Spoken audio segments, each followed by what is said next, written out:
Disclaimer, यह channel सिर्फ entertainment के लिए बनाया गया है। इसमें दिखाए गए सभी कैरेक्टर्स, इवेंट्स और कहानियाँ प्योरली फिक्शनल है।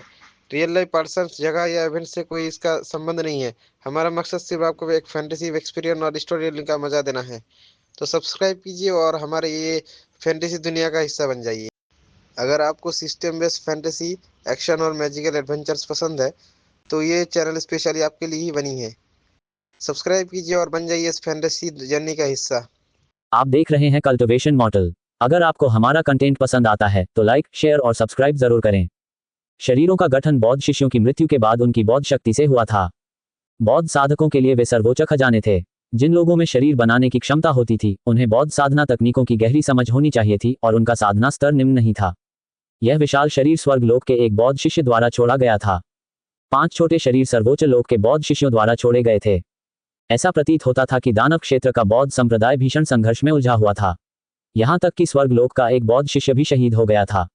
इन बौद्ध शिष्यों की मृत्यु के बाद वे वास्तव में अपने पीछे शरीर छोड़ गए। इससे निस्संदेह दानव बुद्ध की कही बात सिद्ध हो गई। वे देखने में तो मृत प्रतीत होते थे, लेकिन वास्तव में उनकी आत्मा का एक अंश निर्वाण लोक में लौट चुका था। अन्य पतित बौद्ध शिष्यों के बारे में क्या? उन्होंने अपने पीछे कोई शरीर क्यों नहीं छोड़ा? इसे समझाना बहुत आसान था, क्योंकि उनमें बौद्ध साधना की कमी थी। विशाल चट्टान के नीचे गंजे पुरुषों की भीड़ श्रद्धा भाव से अवशेषों को देख रही थी और उनके शरीर के चारों ओर बौद्ध प्रकाश और भी अधिक तीव्र हो गया था। चू जुबान को इसमें कोई संदेह नहीं था कि ये लोग मौत से नहीं डरते थे। आखिरकार मरने का मतलब निर्वाण में लौटना था, जिसका अर्थ ये भी था कि वे मरे नहीं थे, इसलिए उन्हें डर नहीं था। चू जुबान ने देखा कि दानव बुद्ध एक घाटी में उपदेश दे रहे थे। उसने सोचा कि अब दानव बुद्ध को एक अच्छी जगह ढूंढकर मंदिर बनाने के लिए याद दिलाने का समय आ गया है। वहां पहले से ही लाखों बौद्ध अनुयायी और शिष्य थे। वे पहले से ही एक विशाल शक्ति थे, तो उनके पास मंदिर क्यों नहीं होता? चू जुबान ने दानव बुद्ध के मंदिर का खाका पहले ही तैयार कर लिया था। दानव बुद्ध के उपदेश सुनने के लिए यहाँ उपस्थित लोग सम्राट वर्ग और उससे ऊपर के थे। सम्राट पद से नीचे के लोग सर्वशक्तिमान बुद्ध से मिलने के योग्य नहीं थे। दानव बुद्ध के उपदेश समाप्त होने के बाद चू जुबान ने उससे बात करने के लिए समय निकाला। हमेशा की तरह उसने साधना के संबंध में उसके सभी संदेहों को दूर किया और उसे प्रोत्साहित किया। उन्होंने मंदिर के निर्माण की योजना भी उन्हें सौंप दी, जिसमें सरणी संरचनाओं की व्यवस्था भी शामिल थी। स्वर्गीय दाव ताबीज योजना में दानव क्षेत्र का समावेश होना ही था और बौद्ध धर्म इसका एक महत्वपूर्ण हिस्सा था। इसी कारण चू जुबान ने दानव बुद्ध को कुछ साधना संसाधन प्रदान किए। जब स्वर्गीय दाव के नियम दानव क्षेत्र को भी कवर करते थे, तब बौद्धों के लिए मरने के बाद अपनी आत्मा के एक अंश को निर्वाण में वापस भेजना संभव नहीं था। दानव बुद्ध के साथ अपनी बैठक समाप्त करने के बाद चू जुबान सिस्टम के इनाम की जांच करने ही वाला था, लेकिन अचानक ग्रेट दाव कम्युनिकेशन ग्रुप में होंग युवानचू के एक संदेश से उसका ध्यान भटक गया। दाओवादी भाई चू, महान दाओ युआन आपदा के बारे में आपका क्या विचार है? महान दाओ युआन आपदा? चू जुबान को समझ नहीं आया। क्या ऐसा हो सकता है कि दाओ युआन के अंत में कोई बड़ी विपत्ति आ पड़े? दाओ युआन की भीषण आपदा क्या लेकर आएगी? उसे एक बुरी आशंका हुई थी।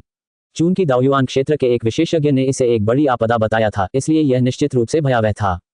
उसे स्वर्गीय दाव ताबीज योजना के कार्यान्वयन में तेजी लानी पड़ी ताकि वह अपने छोटे से आंगन के अंदर सुरक्षित रह सके। इसके अलावा क्या स्वर्गीय दाव ताबीज योजना उसके लिए महान दाओ युआन आपदा से बचने के लिए पर्याप्त होगी? इस विपत्ति के आने से पहले उसे दक्षिणी क्षेत्र और यहां तक कि उत्तरी क्षेत्र को भी स्वर्गीय दाव नियमों के अधीन करना पड़ा था। तभी चू जुबान खुद को सुरक्षित महसूस कर पाएगी। उसने अपने अविनाशी शरीर और अराजकता की घंटी के बारे में सोचा, जो उसे दाव की विपत्ति का सामना करने में मदद कर सकती थी। क्या दाव की यह विपत्ति महान दाओ युआन आपदा से संबंधित हो सकती है?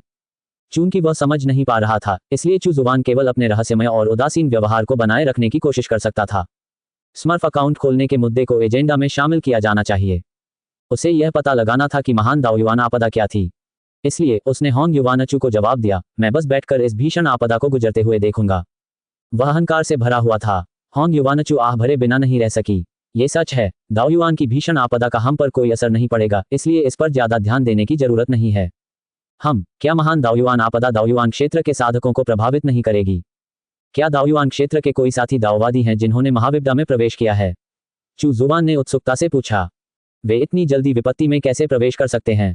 महान दाओ युआन विपत्ति के बाद के चरणों में ही, जब महान दाओ का भाग्य और अधिक मजबूत हो जाता है और अन्य कारकों के कारण, दाओ युआन क्षेत्र के साधक भाग्य और खजाने के लिए लड़ने के लिए विपत्ति में प्रवेश करेंगे और यहां तक कि अगली दाओ युआन पीढ़ी के लिए रूढ़िवादिता को आगे बढ़ाएंगे, होंग युवानचू ने कहा। समूह में मौजूद दाओ स्तर के सभी साधक अपनी स्क्रीन पर टकटकी लगाए देख रहे थे। उनमें से अधिकांश को यह नहीं पता था कि महान दाओ युआन आपदा क्या थी या इसका क्या अर्थ था। आखिरकार उन्होंने इससे पहले कभी इसका अनुभव नहीं किया था। हालांकि कुछ ऐसे दाओ क्षेत्र के साधक भी थे जो लंबे समय से इस क्षेत्र में सक्रिय थे और महान दाओ युआन आपदा के रहस्यों को जानते थे। चूंकि दाओयुआन क्षेत्र के साधक इतनी जल्दी महाविद्या में प्रवेश नहीं करेंगे, इसलिए चू जुबान को राहत मिली। फिलहाल दाओयुआन स्तर का कोई भी साधक उसके लिए खतरा नहीं होगा। चू जुबान ने आगे सवाल नहीं पूछे। एक प्रभावशाली और रहस्यमय शख्स होने के नाते यह स्वाभाविक था कि उसने दाओयुआन की भीषण आपदा का अनुभव किया होगा। अगर वह इस बारे में सामान्य ज्ञान वाले सवाल पूछता रहता तो इससे उसकी छवि पर जरूर बुरा असर पड़ता। ग्रेट दाओ कम्युनिकेशन ग्रुप में अभी भी दाओयुआन क्षेत्र के विशेषज्ञों की कमी थी। उन्हें और अधिक खोजबीन करनी होगी और कुछ और विशेषज्ञों को शामिल करने का प्रयास करना होगा। इसी क्षण मोतू ने बोलने के लिए अपना मुंह खोला। इस महाविद्या के दौरान दानव जाति अवश्य विद्रोह करेगी। राक्षस जाति के समूह में दाओयुआन स्तर के साधक नहीं थे, इसलिए हुताई उदास था और यह कहने की हिम्मत नहीं कर पा रहा था कि राक्षस जाति भी विद्रोह कर देगी। हालांकि उन्होंने कमजोर स्वर में कहा, मुझे ऐसा लग रहा है कि हमारी स्वर्गीय बाघ जनजाति जल्द ही उठ खड़ी होगी। होंग युवानचू हल्के से हंसते हुए बोला, हे दानव, मानव जाति बलवान और समृद्ध है। 9 लोगों का भाग्य हमारे नियंत्रण में है। इस महाविद्या में भी मानव जाति का ही वर्चस्व रहेगा। आशा है कि तुम्हारी दानव जाति का विनाश नहीं होगा। ये तो एक मजाक है। हमारी दानव जाति का लंबा इतिहास है और एक समय हम 9 क्षेत्रों के अधिपति थे। हमने उस समय तुम्हारी मानव जाति को दबाया था। हम केवल एक बार हारे हैं। अब भी हम 9 क्षेत्रों के 3 अधिपति शासकों में से एक हैं। हम निश्चित रूप से महान दाओयुआन आपदा में फिर से उठ खड़े होंगे। हमारी दानव जाति निश्चित रूप से अपना पुराना गौरव वापस हासिल कर लेगी। मोतू ने नाक सिकोड़ते हुए कहा, ये तो तुम्हारे सपने ही हो सकते हैं। हमारी मानव जाति में तो कई कुलीन लोग हैं। तुम्हारी दानव जाति हमारी बराबरी कैसे कर सकती है? कुन्हे ने मोतू का भी मजाक उड़ाया। ऐसा शायद ना हो। मैं तुम्हें बताने से नहीं डरता।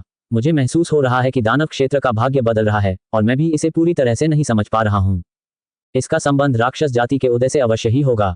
यह महाविद्या राक्षस जाति के पुनरुदय का अवसर बनेगी। मोतू शेखी बघार रहा था। चू जुबान ने संदेश पर एक नजर डाली और उसका दिल जोर से धड़कने लगा।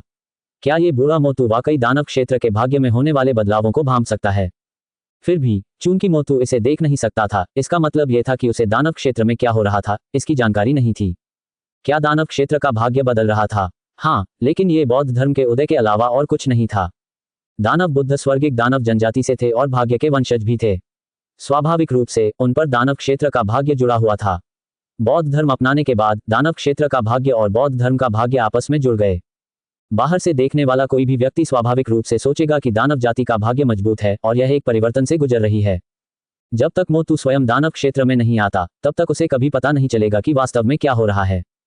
चू जुबान मोतू के चेहरे के भावों को देखने के लिए उत्सुक था जब उसे यह एहसास होगा कि दानव जाति का अंत हो गया है और वह एक बौद्ध जाति बन गई है। होंग युवानचू और कुन्हे के चेहरे के भाव थोड़े बदल गए। क्या दानव क्षेत्र का भाग्य बदल रहा था? यह मानव जाति के लिए अच्छी बात नहीं थी। हाँ, मानव जाति ने 5 क्षेत्रों पर एकाधिकार कर लिया है।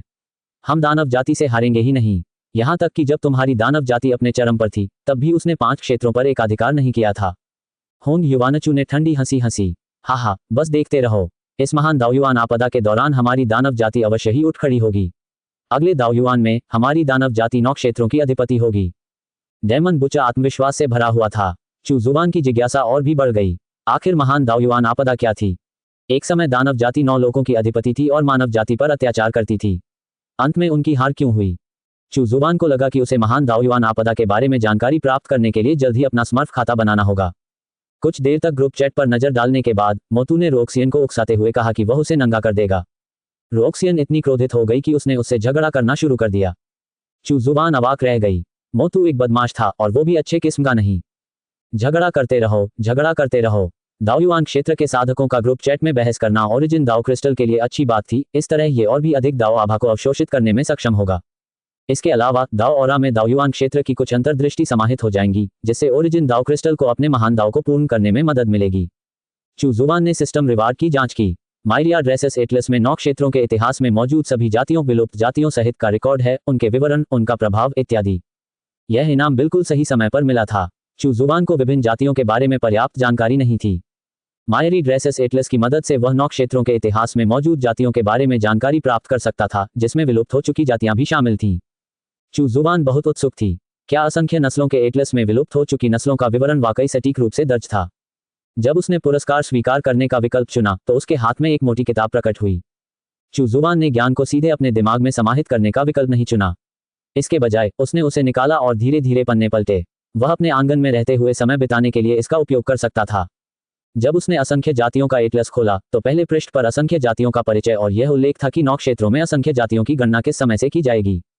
विविध नस्लों का एटलस अंतिम महान दाओ युग के अंत से लेकर इस महान दाओ युग तक 9 क्षेत्रों में मौजूद या मौजूद रही विभिन्न नस्लों का रिकॉर्ड रखता है।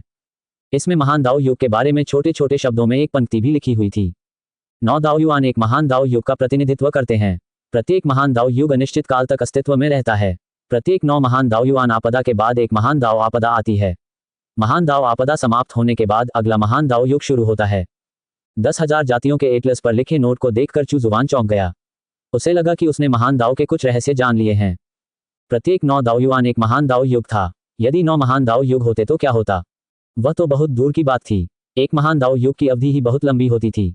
चू जुबान का ध्यान सबसे अधिक इस बात पर गया कि प्रत्येक 9 महान दाओयुआन आपदाओं के बाद एक महान दाओ आपदा आती थी। यह इस महान दाओ युग के अंत और अगले महान दाओ युग की शुरुआत का प्रतीक था। क्या इसका मतलब यह था कि एक महान दाओ युग के बाद महान दाओ सभी जीवित चीजों को पुनः आरंभ और पुनर्जीवित करेगा? चू जुबान को अचानक समझ आ गया। अराजक अविनाशी शरीर और अराजक घंटी का तात्पर्य महान दाओ आपदा से था। ऐसे में उसे केवल अपनी शक्ति बढ़ाने के लिए कड़ी मेहनत करने की आवश्यकता थी और उसे महान दाओ आपदा के बारे में चिंता करने की आवश्यकता नहीं थी, है ना? चू जुबान पन्ने पलटती रही। अगले पन्ने पर एक असाधारण आकृति दिखाई दे रही थी, जिससे एक पवित्र और शक्तिशाली आभा निकल रही थी। तीसरे महान दाओ युग के दौरान दिव्य जाति का उदय हुआ। अनेक उतार चढ़ावों से गुजरने के बाद वे अपनी शक्ति के लिए प्रसिद्ध हुए और सभी प्राणियों द्वारा पूजनीय बन गए। 8वें महान दाओ युग के अंत में वे 9 लोकों से लुप्त हो गए। दिव्य जाति के परिचय से चू जुबान ने अनुमान लगाया कि वह किस महान दाओ युग में था। असंख्य जातियों का एटलस अंतिम महान दाओ युग के अंत से शुरू हुआ। दिव्य जाति 8वें महान दाओ युग के अंत में लुप्त हो गई। क्या वह अंतिम महान दाओ युग नहीं था? तो क्या अब यह 9वां महान दाओ युग था? 9वें महान दाओ युग के अंत में कौन सी भयंकर आपदा आएगी? ये सोचकर चू जुबान का दिल घबरा गया। ऐसा लग रहा था मानो उसने कोई अविश्वसनीय रहस्य उजागर कर दिया हो। यदि यह महान दाओयुआन आपदा 9वीं महान दाओयुआन आपदा भी थी, तो क्या इसका यह अर्थ नहीं होगा कि महान दाओयुआन आपदा के बाद वे न तो अगले दाओयुआन युग में प्रवेश करेंगे, न ही अगले महान दाओ युग में, बल्कि उससे भी कहीं अधिक महान युग में प्रवेश करेंगे? ये सोचते ही चू जुबान को लगा कि उसकी खोपड़ी सुन्न हो गई है।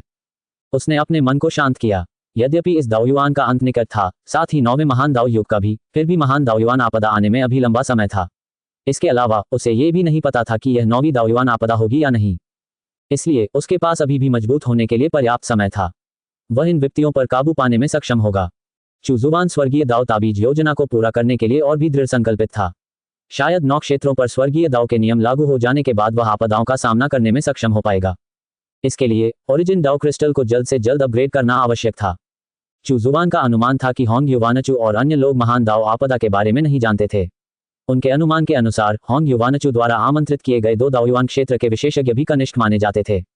हालांकि उन्हें यह नहीं पता था कि दाओयुआन स्तर के साधक कहां साधना करते हैं। महान दाओ युग की शुरुआत से ही दाओयुआन स्तर के साधकों की संख्या काफी रही होगी। वे कहां छिपे हुए थे? चू जुबान पन्ने पलटती रही। दूसरे पृष्ठ पर एक अलौकिक आकृति थी जिससे अमर और अछूत आभा निकल रही थी। तीसरे महान दाओ युग के दौरान अमर जाति का उदय हुआ। चुनौतियों का सामना करने के बावजूद वे उदात्त और शक्तिशाली बने रहे। सभी जीवित प्राणी उनका आदर करते थे और उनकी कामना करते थे। 8वें महान दाओ युग के अंत में वे 9 लोकों से लुप्त हो गए। तीसरे पृष्ठ पर रक्तपिपासा की आभा से भरी एक क्रूर और भयावह आकृति थी। Promoted content. India's favourite matka game is now online. Safe and easy to play. मो 196 49 65। वेट लॉस करें और पाएं मनचाहा फिगर। बस आपको ये उपाय फॉलो करना होगा। मो 167 42 56। 6 दिनों में पेट का लटकना दूर करता है। यहाँ पढ़ें।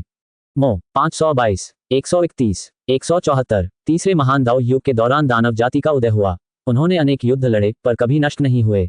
सभी जीव उनसे भयभीत रहते थे। 8वें महान दाओ युग के अंत में शुद्ध रक्त वाले दानव 9 लोकों से लुप्त हो गए। 9वें महान दाओ युग में कुछ अशुद्ध रक्त वाले दानव सक्रिय हैं। दिव्य, अमर और दानव जातियों का अध्ययन करने के बाद चू जुबान को एक समान बिंदु मिला।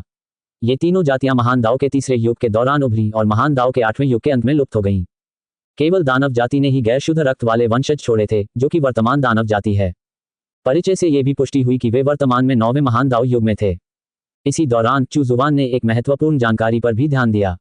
तीनों कबीले केवल 9 क्षेत्रों से गायब हुए थे, पूरी तरह से नष्ट नहीं हुए थे।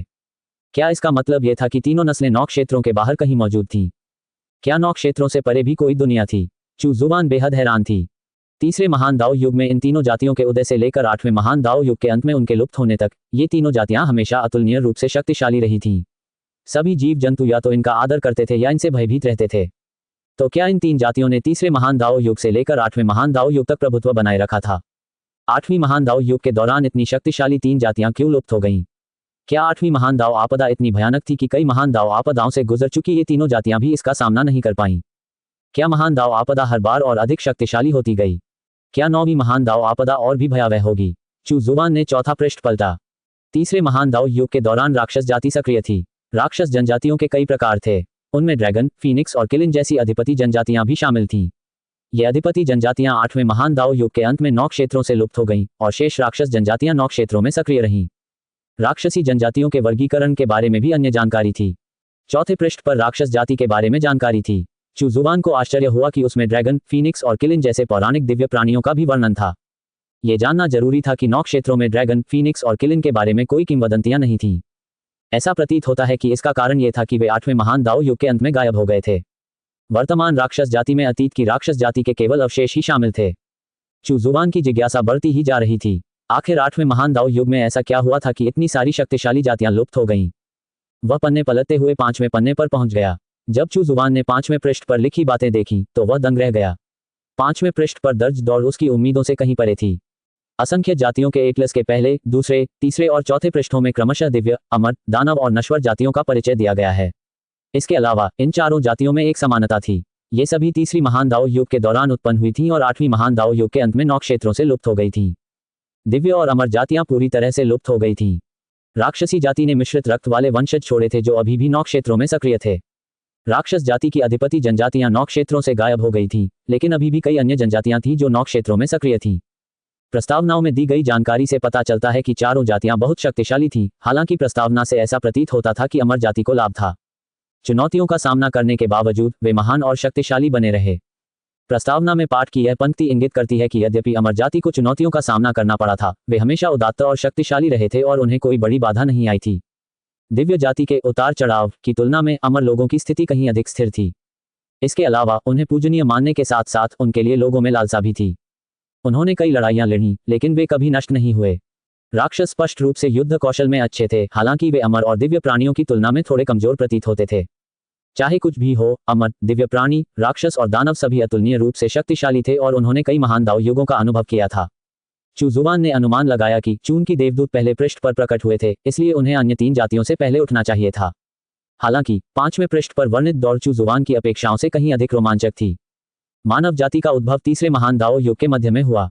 वे पदानुक्रम में सबसे निचले पायदान पर थे। उन्होंने असंख्य अत्याचार सहे, लेकिन वे दृढ़ और अविनाशी थे। 8वें दावयुआन के अंत में उनका वर्चस्व बढ़ा और 9वें महान दाव युग की शुरुआत से ही वे 9 क्षेत्रों में सक्रिय हैं।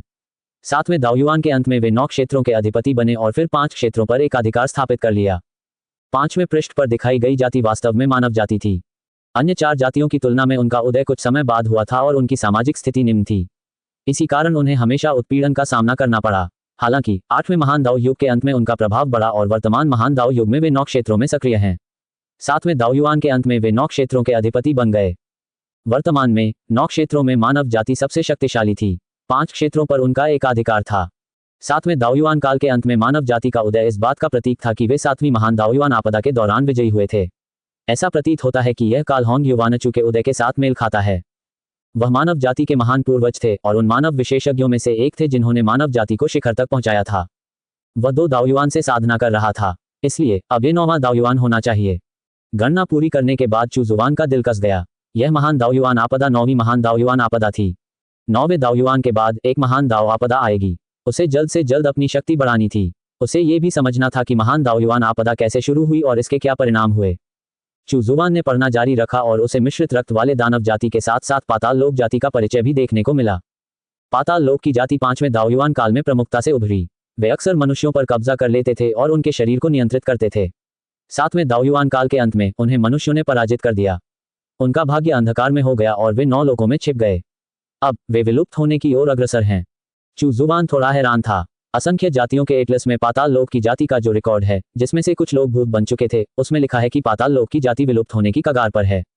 ये बात बिल्कुल सही थी। चू जुबान पाताल लोक की पूरी जाति को भूतों में बदलना चाहता था। अगर ऐसा हुआ तो क्या पाताल लोक की जाति विलुप्त नहीं हो जाएगी? चू जुबान ये भी चाहता था कि पाताल लोक जाति के दाव क्षेत्र के पूर्वज यूसु एक भूत बन जाएं। चू जुबान ने पृथ्वी आत्मा जाति के बारे में जानकारी प्राप्त की। जैसा कि अपेक्षित था, पृथ्वी आत्मा जाति के पूर्वज पृथ्वी तत्व से उत्पन्न एक आत्मा थे और उन्होंने ही इस अद्वितीय पृथ्वी आत्मा जाति की रचना की थी। इसके अलावा पृथ्वी की आत्माओं की जाति हमेशा से ही मानव प्रतिभाओं के साथ जुड़ना पसंद करती थी और वे एक दूसरे पर निर्भर रहते थे। वर्तमान में पृथ्वी आत्मा जाति का पतन हो रहा था। चुजुवान ने मायरी ड्रेसेस एटलस को बंद कर दिया और अपना ध्यान ग्रेट दाओ कम्युनिकेशन ग्रुप की ओर मोड़ दिया। मोतू और रोक्सियन के बीच अभी भी रुक रुक कर झगड़े चल रहे थे। मोतू पहले से ही आत्मसंतुष्ट हो रहा था, उसे विश्वास था कि दानव जाति अवश्य विद्रोह करेगी।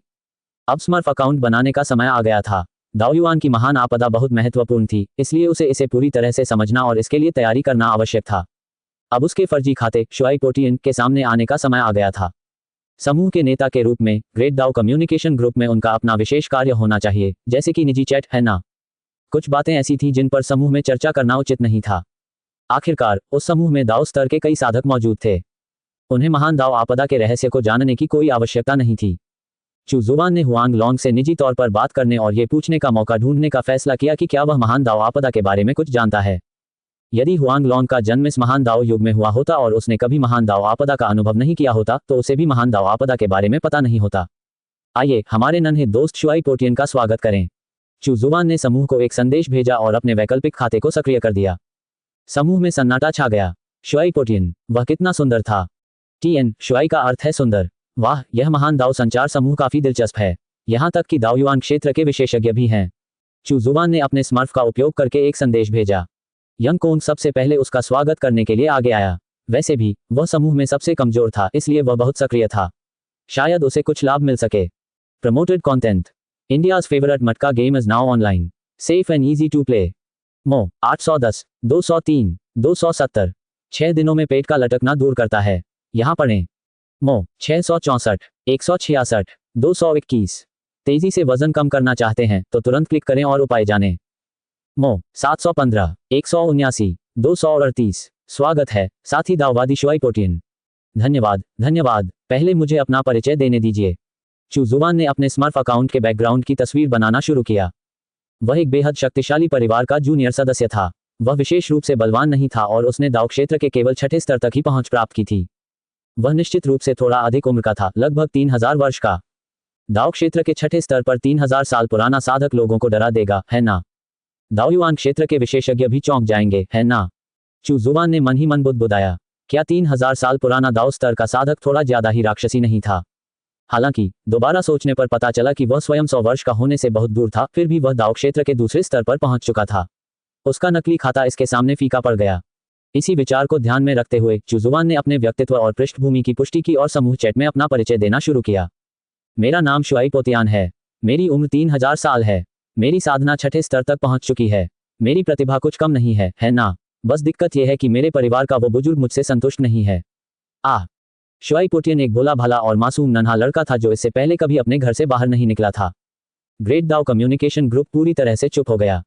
हर कोई जीवन पर संदेह कर रहा था। दाओ क्षेत्र के 6ठे स्तर पर 3000 साल पुराना साधक। उसकी योग्यता बुरी नहीं थी, तो फिर इससे वे क्या बन गए। कचरे से भी बदतर। शुआई पोटियन, तुम बदमाश। क्या तुम कह रहे हो कि तुम्हारी उम्र सिर्फ 3000 साल है। शेखी मत बघारो। अगर तुमने अपने दादा मोतू से झूठ बोलने की हिम्मत की तो इसके गंभीर परिणाम होंगे। मोतू ने सबसे पहले अपनी शंकाएं व्यक्त की। मैं सचमुच सिर्फ 3000 साल का हूं। मेरे लिए दाओ स्तर तक साधना करना काफी मुश्किल था, ठीक है। मेरे पिता और बाकी सभी ने 1000 साल में दाओ स्तर प्राप्त किया। मेरी योग्यता उनकी तुलना में कम है। उनके चेहरों पर हैरानी के भाव दिखाई दिए। समूह में एक बार फिर सन्नाटा छा गया। दाओ लोक में प्रवेश करने में 1000 साल लगेंगे। क्या वे सभी कुदरत की विचित्र रचनाएं थीं। होंग युवानचू को एहसास हुआ कि कुछ गड़बड़ है। क्या शुआई पोटियन का परिवार जरूरत से ज्यादा भयानक नहीं था। 9 क्षेत्रों में ऐसा परिवार पहले कभी था क्या। मेरे युवा मित्र शुआई पोटियन, 9 क्षेत्रों में तुम्हारे जैसा कोई परिवार नहीं है। समूह से झूठ बोलना ठीक नहीं है, होंग युवानचू ने कहा। उन सभी को लगा कि शुआई पोटियन नाम का यह आदमी शेखी बघार रहा है। मैंने यह नहीं कहा कि मैं 9 क्षेत्रों में से एक हूं। समूह में एक बार फिर सन्नाटा छा गया। होंग युवानचू और दाओयुआन क्षेत्र के अन्य विशेषज्ञ स्तब्ध रह गए। क्या आप 9 क्षेत्रों में से नहीं हैं। क्या ऐसा हो सकता है कि 9 क्षेत्रों से परे भी कोई दुनिया हो। असंभव। महान दाओ के नीचे केवल 9 क्षेत्रों का ही संसार था। यद्यपि दाओ स्तर और उससे ऊपर के विशेषज्ञ 9 क्षेत्रों में प्रवेश नहीं करते थे, फिर भी वे 9 क्षेत्रों की सीमाओं से बाहर भी नहीं जाते थे। वे केवल महान दाओ के निकट स्थित स्थान पर ही निवास करते थे। समूह में मौजूद दाओ स्तर के सभी साधक चुप हो गए। ये व्यक्ति वाकई अद्भुत था। इसने दाओयुआन क्षेत्र के विशेषज्ञों का ध्यान आकर्षित कर लिया था। क्या 9 क्षेत्रों से परे कोई और दुनिया है। रोक्सियन ने पूछे बिना नहीं रह सकी। आपको नहीं पता था। शुआई पोटियन के चेहरे पर आश्चर्य के भाव थे।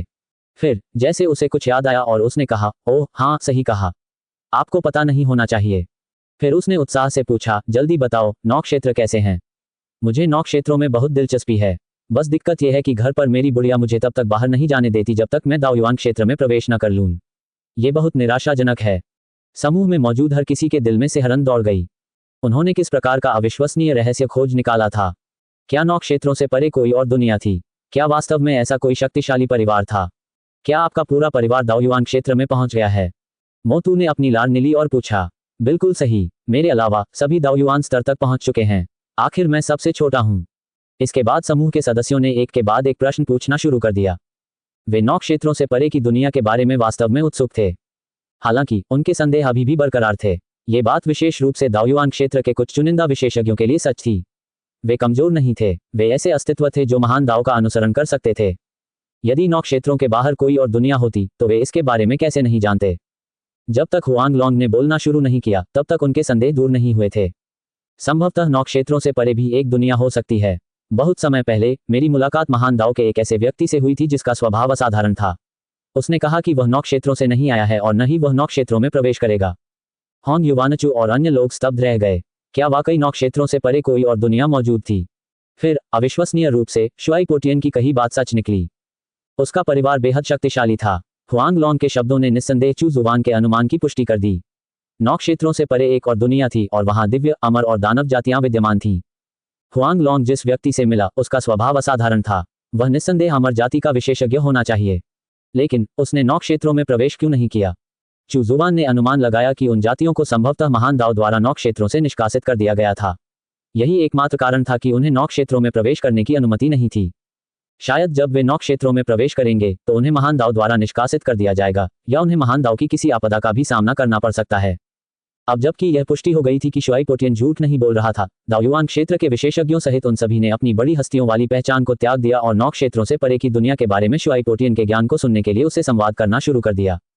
चू जुबान ने उन्हें झांसा देना शुरू कर दिया। बेशक वह ऐसा अंधाधुंध नहीं कर सकता था, वह केवल अस्पष्ट बातें करता था। जब उससे विशिष्ट बातों के बारे में पूछा जाता तो वह उन्हें लीक न करने या सही समय से पहले लीक न करने का बहाना बनाकर जवाब देने से बचता था।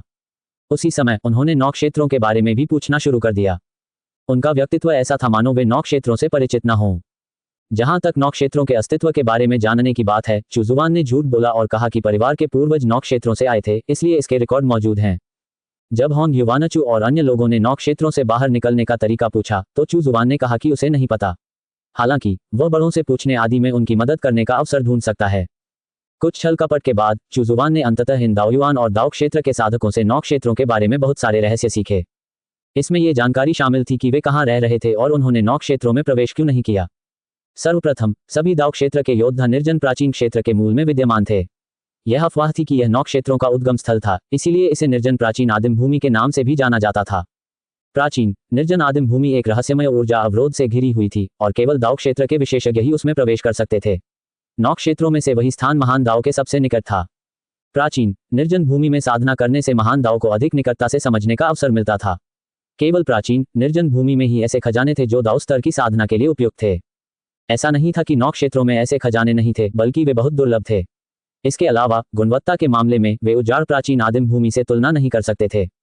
नौ क्षेत्रों में से सबसे बड़ा क्षेत्र निर्जन प्राचीन भूमि था। इसमें स्वर्ग और पृथ्वी के अनेक रहस्य समाहित थे।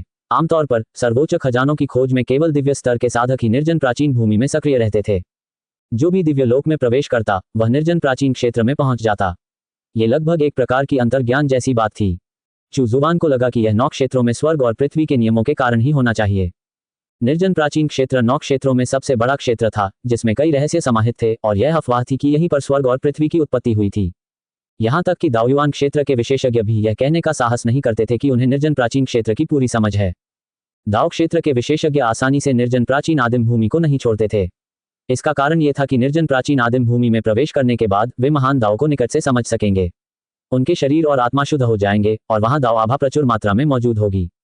यदि वे नौ क्षेत्रों में प्रवेश करते तो वे उन नौ क्षेत्रों की अशुद्ध आध्यात्मिक ऊर्जा से दूषित हो जाते। सबसे बुरी स्थिति में वे रहस्यमय ऊर्जा अवरोध को पार करके फिर कभी निर्जन प्राचीन आदिम भूमि में प्रवेश नहीं कर पाते। प्राचीन वीरान आदिम भूमि में लौटने के बाद उन्हें महान दाओ द्वारा प्रतिकर्षित किया जाएगा। उन्हें अशुद्ध आध्यात्मिक ऊर्जा के संदूषण को दूर करने के लिए काफी समय और दाओ आभा खर्च करनी होगी।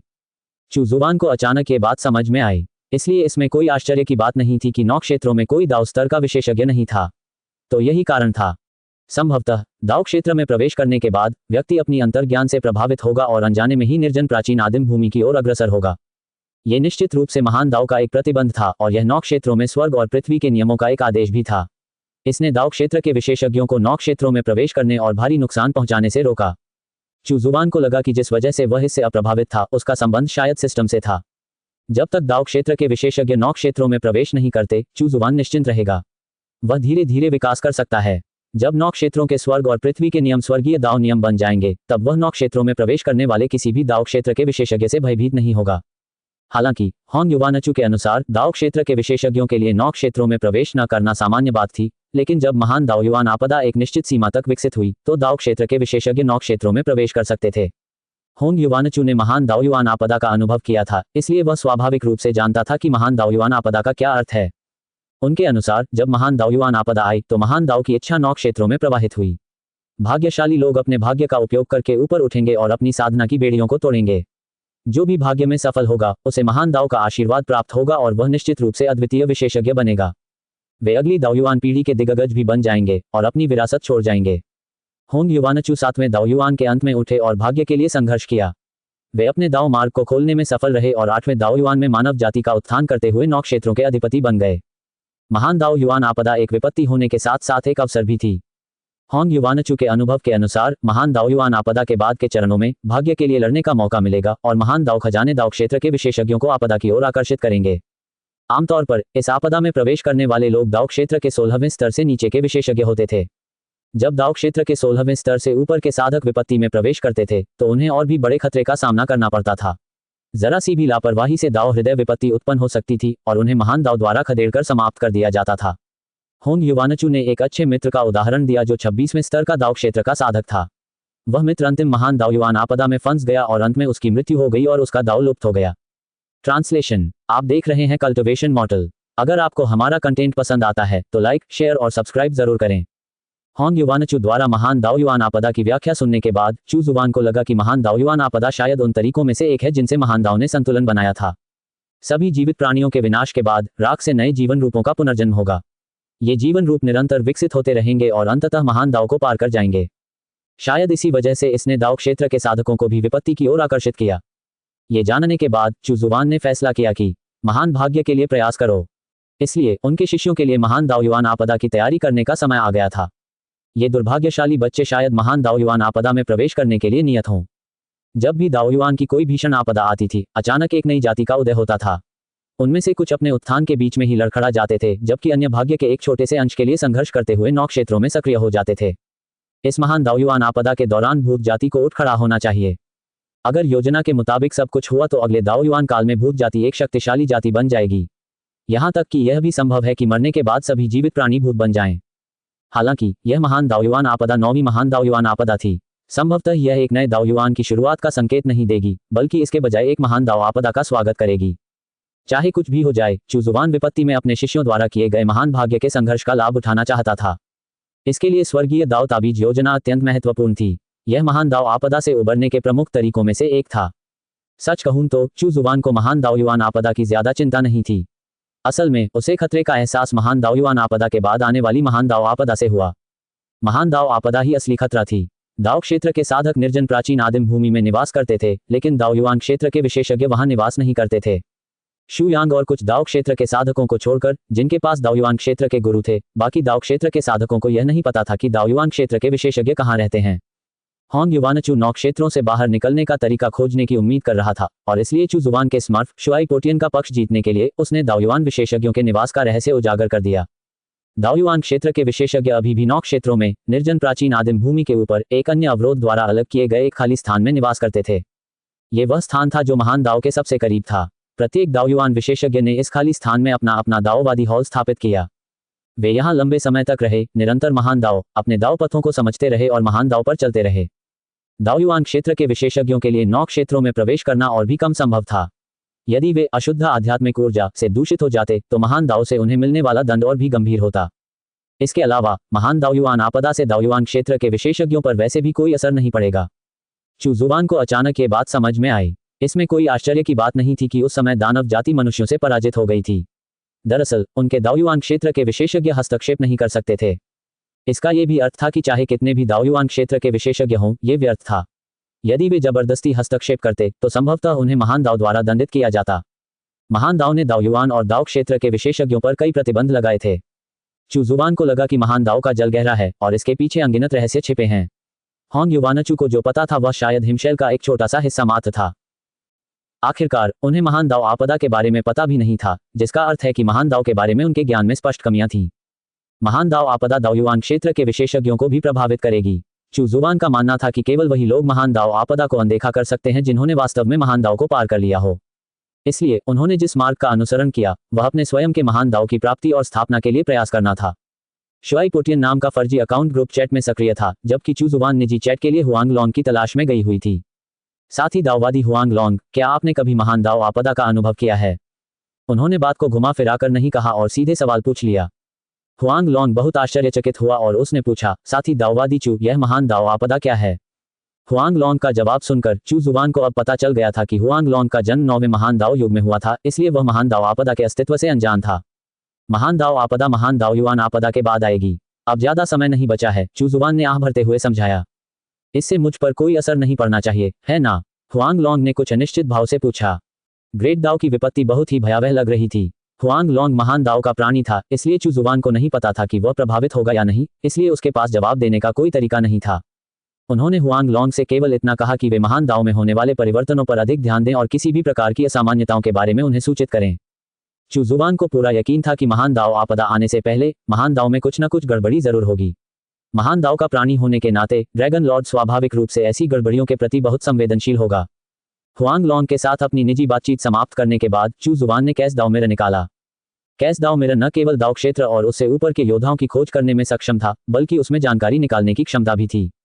वह यह अनुमान लगाना चाहता था कि महान दाओयुआन आपदा कब प्रकट होगी। किसी कारणवश दिव्य क्षेत्र के साधकों ने अचानक निर्जन प्राचीन क्षेत्र छोड़ दिया था, जो शायद इस बात का एक संकेत था कि आपदा आने वाली है। जहां तक महान दाव आपदा का सवाल है, चू जुवान को डर था कि उसकी वर्तमान साधना का स्तर महान दाव आपदा के बारे में कोई भी जानकारी निकालने के लिए अपर्याप्त था। उसने अपना हाथ बढ़ाया और कैस दाव मिरर पर टैप किया। दर्पण पर कुछ छवियां दिखाई दी और वह खून से सना हुआ था। चू जुवान ने देखा कि एक जर्जर युद्ध क्षेत्र में खून के रंग की एक विशाल झील थी। इसका निर्माण असंख्य मृत साधकों के रक्त से हुआ था। ये रक्त झील असुर प्राचीन भूमि में स्थित झील से कहीं अधिक विशाल थी, लेकिन फिर भी देखने में काफी हद तक समान थी। 9वें दाओयुआन के प्रारंभ से अब तक अनगिनत युद्ध हुए हैं, अनगिनत जाने गई हैं। यदि उन सभी को इस रक्त झील में एकत्रित कर दिया जाए तो वह कितना भयावह होगा। और सटीक कहें तो ये खून की झील नहीं बल्कि खून का सागर था।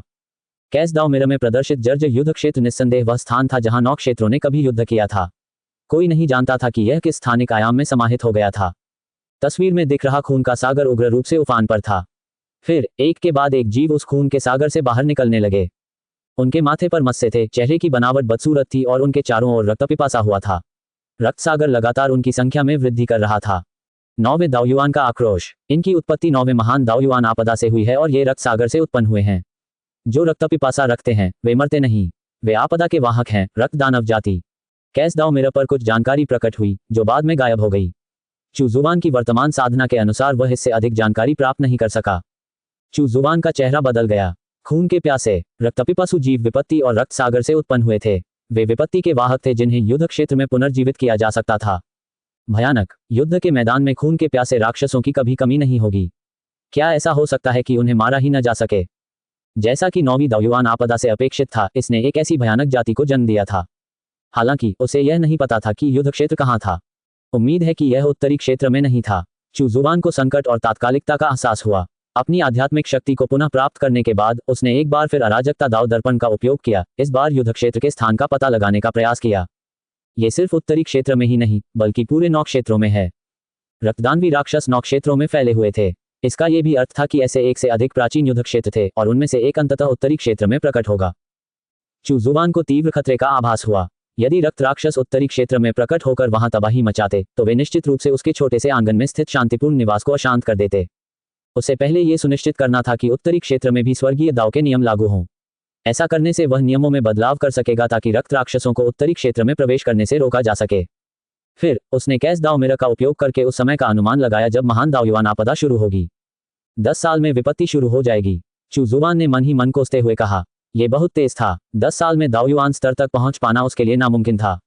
हालांकि उसने राहत की सांस ली। उत्तरी क्षेत्र के स्वर्ग और पृथ्वी को भस्म करने के लिए 10 साल उसके लिए काफी थे। अगर उसने ऐसा नहीं भी किया होता तो कम से कम वह दक्षिणी क्षेत्र के कानूनों से तो मुक्त हो जाता।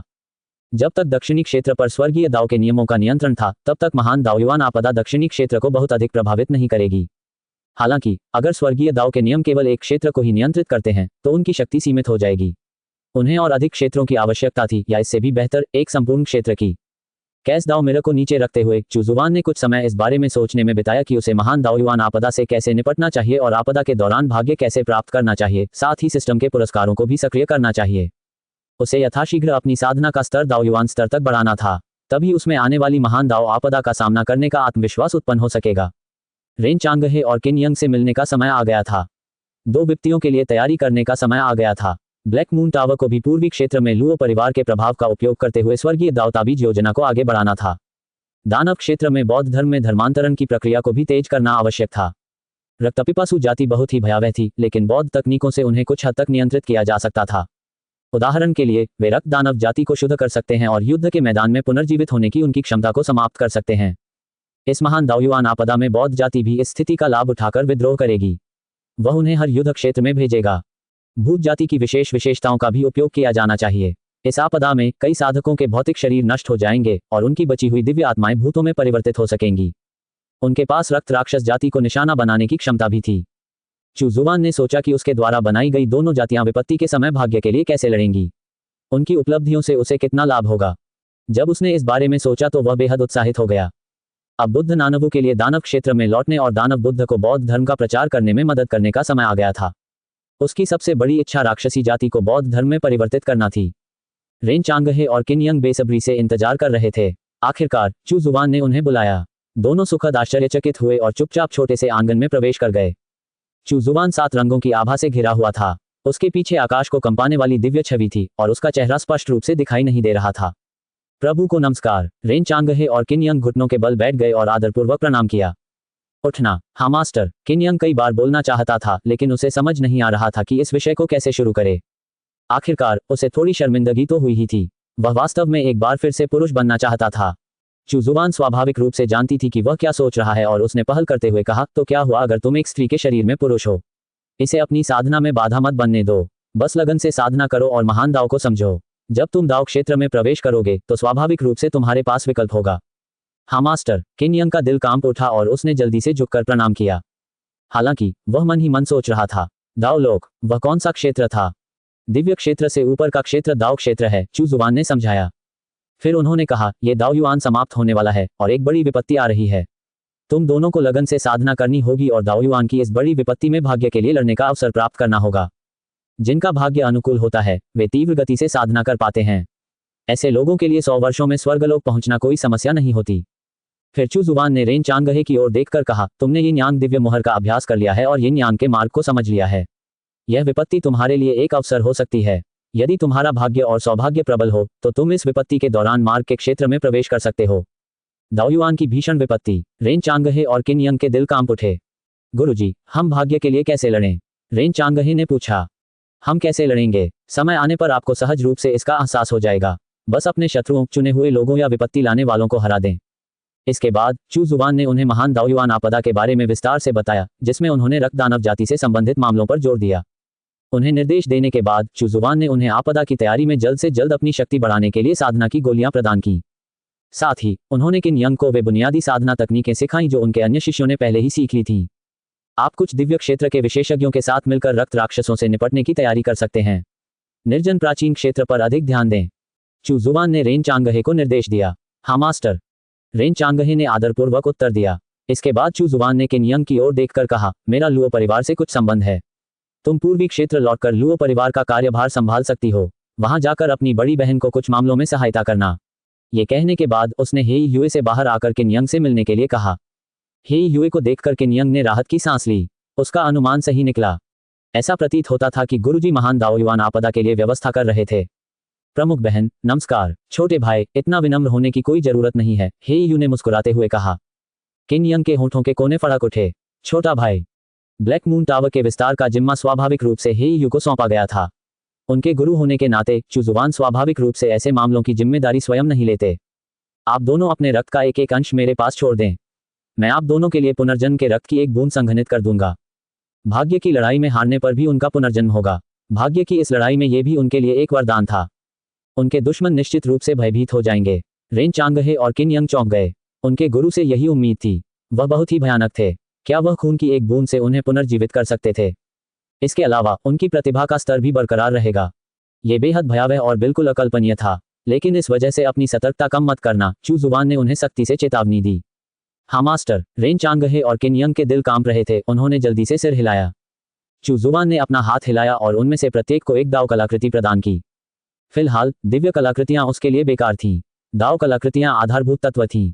उसके फर्जी खाते शुआई पोटियन के जरिए ग्रेट दाव कम्युनिकेशन ग्रुप से कई खजाने हड़प लिए गए थे। रेन चांगहे और किन यंग को विदा करने के बाद चू जुवान ने हे यूए की ओर देखकर कहा, 10 साल में महान दावयुआन आपदा शुरू होगी। ब्लैक मून टावर को तैयारी करनी होगी। आप स्वर्गीय दाव शास्त्र का अभ्यास कर रहे हैं। ये बड़ी विपत्ति भी एक अवसर है। इसका सदुपयोग कीजिए।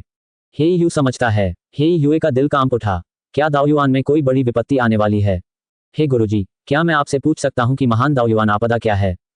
चू जुवान ने अर्थपूर्ण ढंग से कहा, महान दावयुआन आपदा एक युग के अंत का संकेत है। इस आपदा के दौरान कुछ जातियां भाग्य के लिए संघर्ष करेंगी और उत्थान प्राप्त करेंगी, और कुछ विशेषज्ञ भी होंगे जो इस आपदा के दौरान दाव को प्राप्त करेंगे। उदाहरण के लिए, पिछली महान दावयुआन आपदाओं में से एक के दौरान मानव जाति का उदय हुआ और वह 9 क्षेत्रों की अधिपति बन गई। उस समय दानव जाति का भी पतन हो गया था। दावयुआन की यह भीषण आपदा और भी अधिक अराजकता लाएगी। दावयुआन जैसी अगली आपदा नहीं आएगी। हे यू का दिल बुरी तरह कांप उठा। क्या दावयुआन जैसा कोई दूसरा नहीं होगा? क्या उन 9 क्षेत्रों को पूरी तरह से नष्ट कर दिया जाएगा? मालिक, चू जुवान ने हाथ हिलाते हुए कहा, यह ऐसी बात नहीं है जो तुम्हें अभी जाननी चाहिए। महान दावयुआन आपदा के लिए अच्छी तरह से तैयारी करो। तुम ब्लैक मून टावर के प्रभारी हो और मध्य क्षेत्र के प्राचीन मानव राजाओं के परिवार से आते हो। तुम सबसे बड़े भी हो, इसलिए अपने साथी शिष्यों को अच्छी तरह से सिखाओ। आपको बस दावयुआन की भीषण आपदा के दौरान अपने भाग्य के लिए लड़ना है। बाकी सब मैं संभाल लूंगा। जी हाँ गुरुजी, हम इस विपत्ति के दौरान भाग्य के लिए अवश्य लड़ेंगे और एक उच्चतर स्तर तक पहुंचेंगे। हे यूए ने झुककर कहा। हे यूए को निर्देश देने के बाद चू जुवान ने भूत राजा को बुलाया। भूतों की दौड़ के लिए अब आगे बढ़ने का समय आ गया था। क्या आपको पता है कि अन्य पाताल लोक की जातियां कहाँ हैं? मैं उनसे संपर्क करने का एक तरीका सोच सकता हूँ, घोस्ट किंग ने कहा। महान दावयुआन आपदा आ रही है। भूत जाति के लिए इस अवसर का लाभ उठाकर विद्रोह करने का समय आ गया है। पाताल लोक जाति का नाश होना चाहिए और भूत जाति को पाताल लोक जाति के भाग्य को स्वीकार करना चाहिए। जी हाँ भूत पूर्वज, भूत राजा ने झुककर कहा। जाओ, पाताल लोक की जाति को भूतों में परिवर्तित करो। जब महान दावयुआन आपदा आए तो उसमें प्रवेश करो और भूत जाति के भाग्य को मजबूत करने के लिए लड़ो, चू जुवान ने हाथ हिलाते हुए कहा। भूत राजा भूत जाति को लेकर पॉकेट आयाम से निकल गया। इस बीच यू एयर चू पिंगफान के साथ ही रही। वर्तमान में भूत जाति 2 समूहों में विभाजित थी। एक मूल पाताल लोक जाति का समूह था जो भूतों में परिवर्तित हो गया था, जबकि दूसरा समूह यू एयर द्वारा भूतों में परिवर्तित की गई शेष आत्माओं का था। इसके अलावा स्वर्गलोक की भूत जाति का मुखिया अभी भी यू एयर के साथ था। भूत राजा को निर्देश देने के बाद चू जुवान ने बुद्ध नानवों को बुलाया। तुम्हें दानव क्षेत्र में प्रवेश करना होगा और दानव बुद्ध को दानवों को बौद्ध धर्म में परिवर्तित करने के उनके प्रयासों में सहायता करनी होगी। जी हाँ बुद्ध नानवू ने आदरपूर्वक कहा। चू जुवान ने एक बार फिर बुद्ध नानवू को बौद्ध धर्म की शिक्षा दी, मुख्य रूप से रक्त दानव जाति से निपटने के लिए। इसके बाद बुद्ध नानवू चले गए। इस दिन चू पिंगफान और यू एयर ने भी चू जुवान को विदाई दी और पूर्वी क्षेत्र लौट गए। वह जी परिवार के साथ संघर्ष में था और जी परिवार का विरोध करने के लिए पूर्वी क्षेत्र में एक सेना स्थापित करने के लिए तैयार था। आकाश को हिला देने वाला सुनहरा रोग चू पिंगफान के पीछे पीछे चला। 13वें चाचा, महान दाव आपदा आ रही है। मैं भाग्य के लिए लड़ने के लिए बाहरी क्षेत्रों में जाना चाहता हूं, चू पिंगफान ने कहा। जाओ, तुम परम दाव के मार्ग पर हो। महान दाव आपदा में भी अवसर मिलेंगे। चू जुवान ने सिर हिलाया। चू पिंगफान बाहरी क्षेत्रों में जाना चाहता था क्योंकि चू जुवान के उत्तरी क्षेत्र में होने से कोई परेशानी नहीं होगी। यहां तक कि महान दावयुआन आपदा का भी वहां कोई असर नहीं पड़ेगा। चू पिंगफान और युआ चले गए। दक्षिणी क्षेत्र छोड़ने से पहले उन्होंने चू युन को भी विदाई दी। हे यू ने कुछ टावर लॉर्ड्स को स्थानांतरित किया। इनमें 2 शीर्ष स्वर्ग क्षेत्र के टावर लॉर्ड्स और शेष 10 स्वर्ग क्षेत्र के टावर लॉर्ड्स शामिल थे। वे सभी उत्कृष्ट और शक्तिशाली टावर लॉर्ड्स थे। उन्हें ब्लैक मून टावर की प्रमुख शक्तियों में से एक माना जा सकता है। वे ब्लैक मून टावर की विशिष्ट सेनाओं के एक समूह को लेकर आए और किन यंग के साथ पूर्वी क्षेत्र की ओर बढ़ने की तैयारी करने लगे। लुओ परिवार की सहायता से वे ब्लैक मून टावर का विकास और विस्तार करेंगे। संचार संबंधी ताबीज और विविध क्षेत्र संबंधी ताबीज स्वाभाविक रूप से अपरिहार्य थे। चू जुबान को हेई युए की क्षमताओं पर पूरा भरोसा था, इसलिए उसने इस मामले पर ज्यादा ध्यान नहीं दिया। उन्होंने दक्षिणी क्षेत्र में स्वर्ग और पृथ्वी के नियमों का अध्ययन किया। वर्तमान में 80% नियम स्वर्गीय दाव नियमों द्वारा प्रतिस्थापित किए जा चुके थे। अंतिम 20% कानून मूल कानून थे, इसलिए उन्हें बदलने में अधिक समय लगेगा। हालांकि 1 वर्ष के भीतर संपूर्ण दक्षिणी क्षेत्र स्वर्गीय मार्ग का हिस्सा बन जाएगा। महान किन राजवंश का शाही महल। किन यंग, पांग शिंगहाई, शिन युवानफेंग और अन्य भाई एक साथ इकट्ठा हुए। हुआ कियांजी उसके बगल में बैठी थी, उसकी आंखों में उदासी और अनिच्छा भरी हुई थी। किन की यून आज्ञाकारी छोटी लोमड़ी की तरह ही किन यंग के दूसरी तरफ आज्ञाकारी ढंग से बैठ गई। अपने पिछले जन्म में तुमने बिना किसी पछतावे के मेरा अनुसरण किया किन यंग। मृत्यु के खतरे में होने पर भी तुमने पीछे नहीं हटी और काओ तियानई के विरुद्ध अथक परिश्रम किया। इस जीवन में भी काओ तियानई से लड़ने के लिए आपके साथ हाथ मिलाने का मुझे कोई पछतावा नहीं है। 2 जन्मों की दोस्ती, मैं किन यंग अपने भाइयों को कभी निराश नहीं करूंगी। पैंग जिंगहाई, शिन युवानफेंग, पेंग किगुआंग, यू बाइलोंग और बाई शाओकोंग सभी ने अपने दिलों में बहुत दुख महसूस करते हुए उसकी नज़र से परहेज किया। वह महान बड़ा भाई बेहद आकर्षक था। वह किसी अद्वितीय महान महारानी के समान था। वे उसकी आंखों में आंखें डालकर बात करने में असमर्थ थे। मैं पूर्वी क्षेत्र में वापस जा रही हूँ, किन यंग ने आह भरते हुए कहा। पैंग शिंगहाई और बाकी लोगों के चेहरे के भाव बदल गए। बड़े भाई, आप पूर्वी क्षेत्र में वापस क्यों जा रहे हैं? क्या तुम मुझे छोड़कर जाओगे? हुआ कियानजी सिसकने लगी। मेरी बात सुनो, किन यंग ने गंभीरता से कहा, 9 क्षेत्रों में एक भीषण आपदा आने वाली है। हमें तैयार रहना होगा। भाइयों, इस आपदा में अपनी किस्मत के लिए जमकर साधना करो और संघर्ष करो। पूर्वी क्षेत्र में लौटने पर मुझे कुछ महत्वपूर्ण कार्यों को निपटाना है। अब जब दक्षिणी क्षेत्र एकजुट हो चुका है तो उत्तरी क्षेत्र में कोई समस्या नहीं होगी। आप सभी अच्छी तरह से खेती करें। जब बड़ी विपत्ति आएगी तो हम भाई मिलकर उसका सामना करेंगे। पेंग किगुआंग ने गहरी आवाज में कहा, बड़े भाई, आप किस बड़ी विपत्ति की बात कर रहे हैं? महान दाओयुआन आपदा। ये दाओयुआन अब समाप्त होने वाला है और महान दाओयुआन आपदा का उदय होने वाला है। ये खतरों से भरा होगा। यदि मानव जाति 9 क्षेत्रों के अधिपति के रूप में अपनी स्थिति बनाए रखना चाहती है तो उन्हें आपदा में भाग्य की लड़ाई में सफल होना ही होगा, किन यंग ने गंभीरता से कहा। इसके बाद उन्होंने दाओयुआन की भीषण आपदा के बारे में संक्षिप्त परिचय दिया। भाइयों, खूब मेहनत करो। बड़ी विपत्ति दूर नहीं है। इस बड़ी विपत्ति के दौरान हमारे और दुष्ट काओ के बीच का द्वेष अवश्य समाप्त हो जाएगा। किन यंग ने किन केयुन के सिर पर हाथ फेरते हुए कहा, मैं महान किन राजवंश की बागडोर आपको सौंप रही हूँ। दक्षिणी क्षेत्र के एकीकरण और उनके समर्थन से सब कुछ ठीक हो जाएगा। जी, चिंता मत करो स्वामी जी। किन कियुन ने आज्ञाकारी भाव से सिर हिलाया। हालांकि मन ही मन उसने सोचा कि अब चू जुबान के दरबार में जाने का समय आ गया है। चू जुबान का समर्थन शिन युवानफेंग और अन्य लोगों की तुलना में कहीं अधिक भरोसेमंद होगा। उनके बिछड़ने का समय निकट था, इसलिए किन यंग ने कंजूसी नहीं की। उन्होंने अपने भाइयों के लिए साधना संसाधन छोड़े और उन्हें अत्याचारी ड्रैगन बॉडी टेम्परिंग तकनीक के साथ साथ कुछ अन्य शक्तिशाली गुप्त तकनीकें भी सिखाईं। इन गुप्त तकनीकों का एक हिस्सा लुओ परिवार से आया था और दूसरा हिस्सा चू जुबान द्वारा पीढ़ी दर पीढ़ी आगे बढ़ाया गया था। बेशक गुप्त तकनीकों का वह हिस्सा जो चू जुबान ने आगे बढ़ाया था वह चू जुबान की स्वीकृति प्राप्त करने के बाद ही पांग शिंगहाई और अन्य लोगों को दिया गया था। किन यंग ने उन्हें यह भी बताया कि उन्हें चू काउंटी के मामलों में हस्तक्षेप करने की अनुमति नहीं है। उनके बिछड़ने का दिन आ गया। किन यंग और लुओ परिवार के कुछ बुजुर्ग, जिनमें ब्लैक मून टॉवर के कुछ कुलीन लोग भी शामिल थे, उत्तरी क्षेत्र में एक निश्चित स्थान पर एकत्रित हुए थे। 9 swords mountain, floating flower pavilion, you परिवार और किन यंग का समर्थन करने वाली अन्य सभी सेनाएं उन्हें विदाई देने के लिए वहां मौजूद थीं। उन्हें पहले ही दाओयुआन की भीषण आपदा के बारे में पता चल चुका था और उन्होंने उससे निपटने की तैयारी शुरू कर दी थी। इस भीषण आपदा के दौरान मानव जाति हार नहीं सकती थी। वे 9 क्षेत्रों के अधिपति के रूप में अपनी स्थिति को निश्चित रूप से खो नहीं सकते थे। हे यूए स्वयं आए और उन्होंने ब्लैक मून टॉवर की विकास योजना किन यंग को सौंप दी। पूर्व महान किन सम्राट के रूप में उनकी क्षमताएं और तरीके निर्विवाद थे। इसके अलावा लुओ परिवार के समर्थन से ब्लैक मून टॉवर पूर्वी क्षेत्र में बिना किसी समस्या के विकसित हो सकेगा।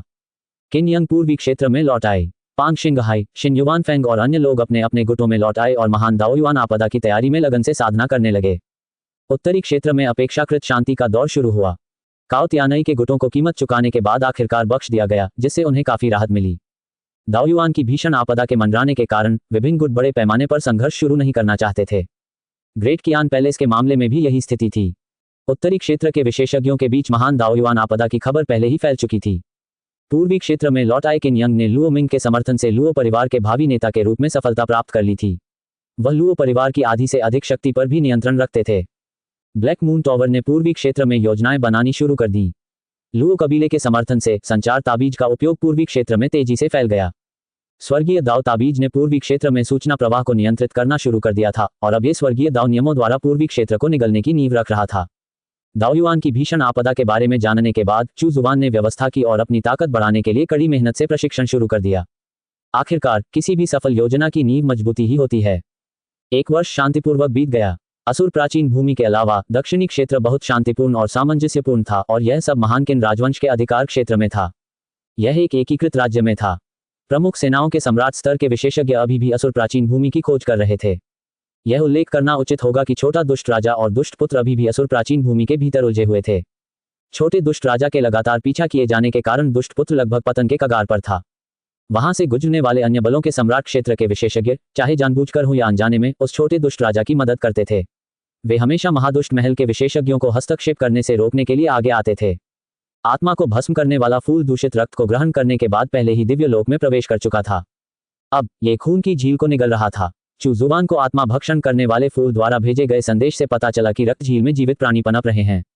ये रक्तपिपासु जाति की शुरुआत होनी चाहिए। यदि सब कुछ ठीक रहा तो आपदा आने पर असुर प्राचीन भूमि में स्थित रक्त झीलों से रक्त राक्षस जाति का उद्भव होगा।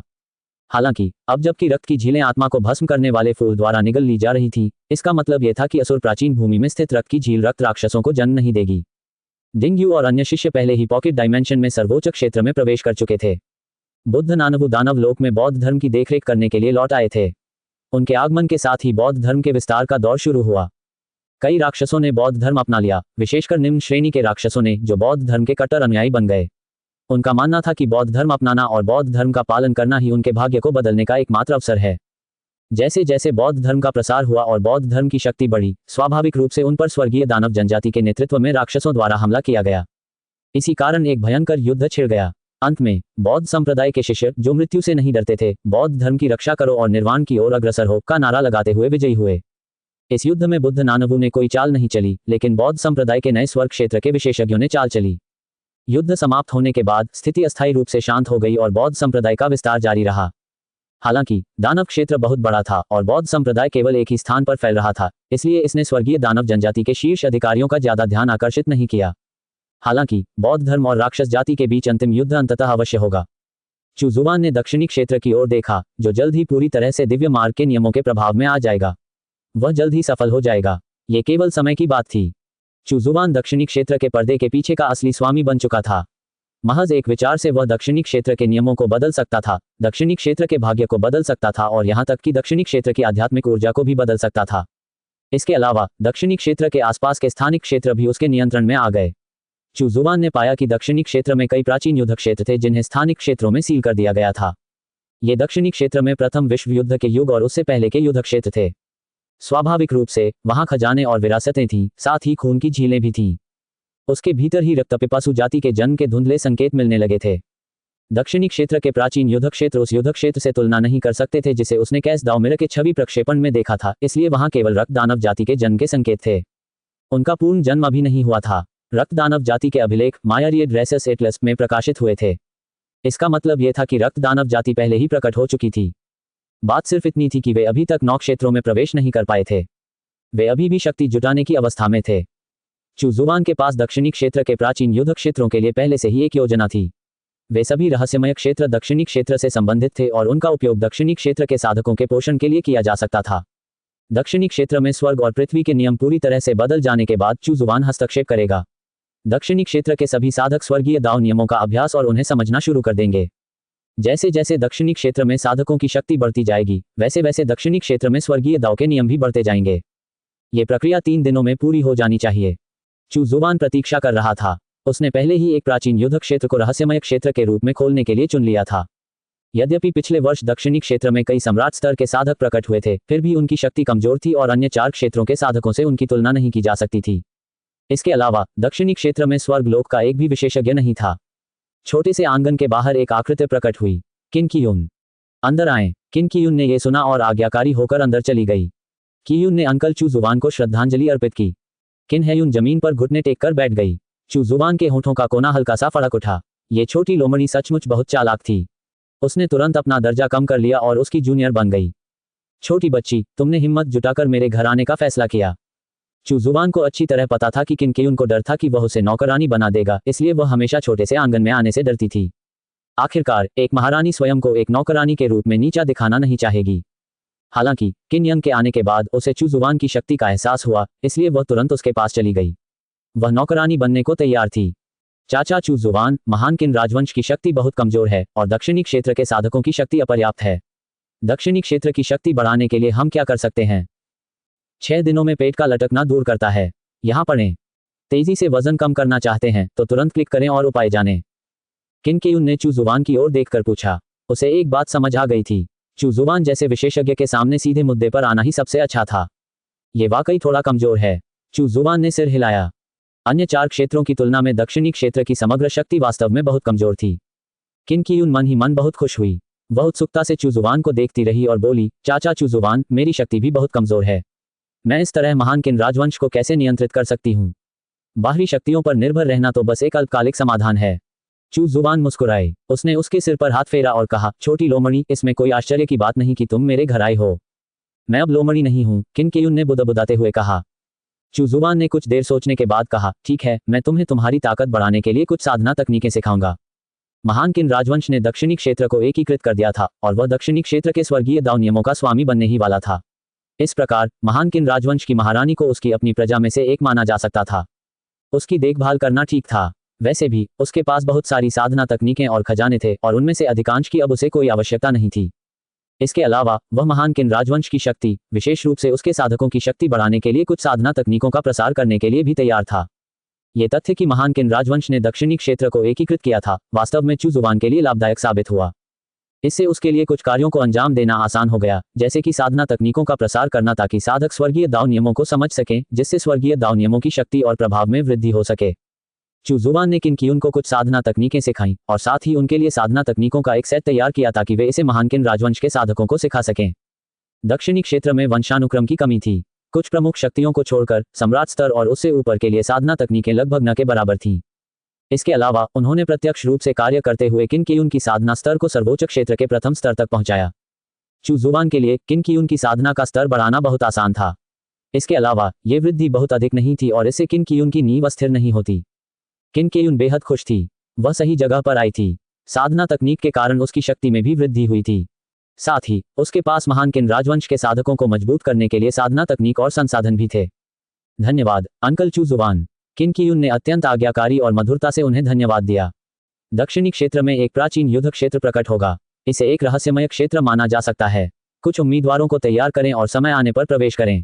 अंदर विरासतें और खजाने हैं। बेशक कुछ खतरे भी होंगे। मैं किसी से कहूंगा कि वह तुम्हें रहस्यमयी लोक में प्रवेश करने का प्रतीक चिन्ह दे दे। चू जुबान ने किन केयुन की ओर देखते हुए कहा, अपने लोगों को पहले से ही भेजकर व्यवस्था संभालो। ये रहस्यमय क्षेत्र दक्षिणी क्षेत्र के सभी साधकों के लिए खुला रहेगा। आपकी महान किन राजवंश इसकी देखरेख करेगी। आप अराजकता को रोकने के लिए 9 स्वॉर्ड्स माउंटेन और अन्य गुटों से मदद मांग सकते हैं। ये सुनकर किन केयुन की आंखें चमक उठीं। रहस्यमयी लोक। धन्यवाद अंकल चू जुबान, मैं इसका ध्यान रखूंगा। तो जाओ। चू जुबान ने सिर हिलाया और अपना सिर सहलाया। जी हाँ अंकल चू जुबान, मैं अभी वापस जाकर व्यवस्था कर लेता हूँ। किन केयुन खुशी खुशी चली गई। चू जुबान के सामने उसने एक आज्ञाकारी भतीजी की भूमिका निभाई, लेकिन शाही महल में लौटने के बाद उसने एक बार फिर महान क्यूई महारानी के रूप में अपनी भूमिका और व्यक्तित्व को ग्रहण कर लिया। उसने प्रशिक्षण हेतु उम्मीदवारों का चयन शुरू किया, साथ ही दक्षिणी क्षेत्र के सभी साधकों को किन सेना में भर्ती करने का आदेश भी जारी किया। वह साधकों की एक शक्तिशाली सेना का निर्माण करना चाहती थी। मूल्यांकन उत्तीर्ण करने और सेना में शामिल होने के बाद ये साधक सम्राट स्तर की साधना तकनीकों और उससे ऊपर की तकनीकों सहित उन्नत साधना तकनीकें प्राप्त करने में सक्षम होंगे। ये दक्षिणी क्षेत्र के किसानों के लिए अत्यंत आकर्षक था। इससे पहले यदि दक्षिणी क्षेत्र के किसान इस प्रकार की उच्च स्तरीय खेती तकनीकें प्राप्त करना चाहते थे तो उन्हें किसी प्रमुख सैन्य बल में शामिल होना पड़ता था। दुर्भाग्यवश ये कुछ प्रमुख बल आमतौर पर उन्हें स्वीकार नहीं करते थे। इनमें से अधिकांश किसानों को प्रतिभाशाली नहीं माना जाता था और वे आयु संबंधी आवश्यकताओं को भी पूरा नहीं करते थे। अब जबकि महान किन राजवंश ने इस तरह की साधना तकनीकों को प्रलोभन के रूप में इस्तेमाल करते हुए भर्ती आदेश जारी किया था, स्वाभाविक रूप से अनगिनत मार्शल आर्टिस्ट मूल्यांकन में भाग लेने आए। किन केयुन ने भी अपनी सेना बनाने की योजना बनाई थी। स्वाभाविक रूप से उसकी पहली पसंद किन, हे और झाओ परिवारों में से किसी एक को चुनना था। चू जुबान ने उसे बताया था कि उसके द्वारा दी गई साधना तकनीक का अभ्यास करने से वे अपनी साधना की गति को तेजी से बढ़ा सकेंगे। एक शक्तिशाली सेना और कुशल विशेषज्ञों के बल पर महान किन राजवंश को वास्तव में दक्षिणी क्षेत्र का एकमात्र साम्राज्य माना जा सकता था। ये वास्तव में दक्षिणी क्षेत्र पर शासनकर्ता और अन्य 4 क्षेत्रों के बराबर स्थान रखता। किन केयुन बेहद महत्वाकांक्षी थी। वह दूसरी महान किन साम्राज्य बनना चाहती थी। दक्षिणी क्षेत्र में हुए सभी बदलाव चू जुबान से छिपे नहीं रह सके। अंततः दक्षिणी क्षेत्र के स्वर्ग और पृथ्वी के नियम पूरी तरह से स्वर्गीय दाव नियमों द्वारा समाहित हो गए। उस क्षण चू जुबान वास्तव में दक्षिणी क्षेत्र का स्वामी बन चुका था। जिस क्षण दक्षिणी क्षेत्र स्वर्गीय दाव नियमों के प्रभाव में आया, चू जुबान को कुछ नई अंतर्दृष्टियां प्राप्त हुईं। उसके हृदय में एक ऐसी शक्ति जागृत हुई जो सभी जीवित प्राणियों पर शासन करती थी। एक ही विचार से वह दक्षिणी क्षेत्र के किसी भी जीवित प्राणी का भाग्य बदल सकता था। तुम एकांतवास में रहे, लेकिन दक्षिणी क्षेत्र के स्वर्गीय दाव नियमों के स्वामी बन गए और अब दक्षिणी क्षेत्र में सर्वोच्च शासन करते हो। तुम्हें साधना स्तर में वृद्धि का पुरस्कार मिला है। सिस्टम का इनाम आ चुका था। इसके अलावा इस बार इनाम के तौर पर साधना स्तर में वृद्धि मिली। इसका मतलब यह था कि वह सीधे दाव क्षेत्र के अगले स्तर पर पहुंच गया था। यह एक सुखद आश्चर्य था। चू जुबान बेहद उत्साहित था। दक्षिणी क्षेत्र अब स्वर्गीय दाव नियमों के नियंत्रण में था और उसकी दाव साधना का स्तर एक पूरा पायदान बढ़ गया था। यदि वह अन्य 4 क्षेत्रों में भी यही उपलब्धि दोहराने में सफल हो जाता तो क्या उसे वही पुरस्कार मिलता। अंततः उसे तेजी से आगे बढ़ने का एक रास्ता मिल गया था। चू जुबान ने तुरंत पुरस्कार स्वीकार नहीं किया। इसके बजाय उन्होंने दक्षिणी क्षेत्र के स्वर्गीय दाव नियमों द्वारा लाए गए परिवर्तनों का ध्यानपूर्वक अध्ययन किया।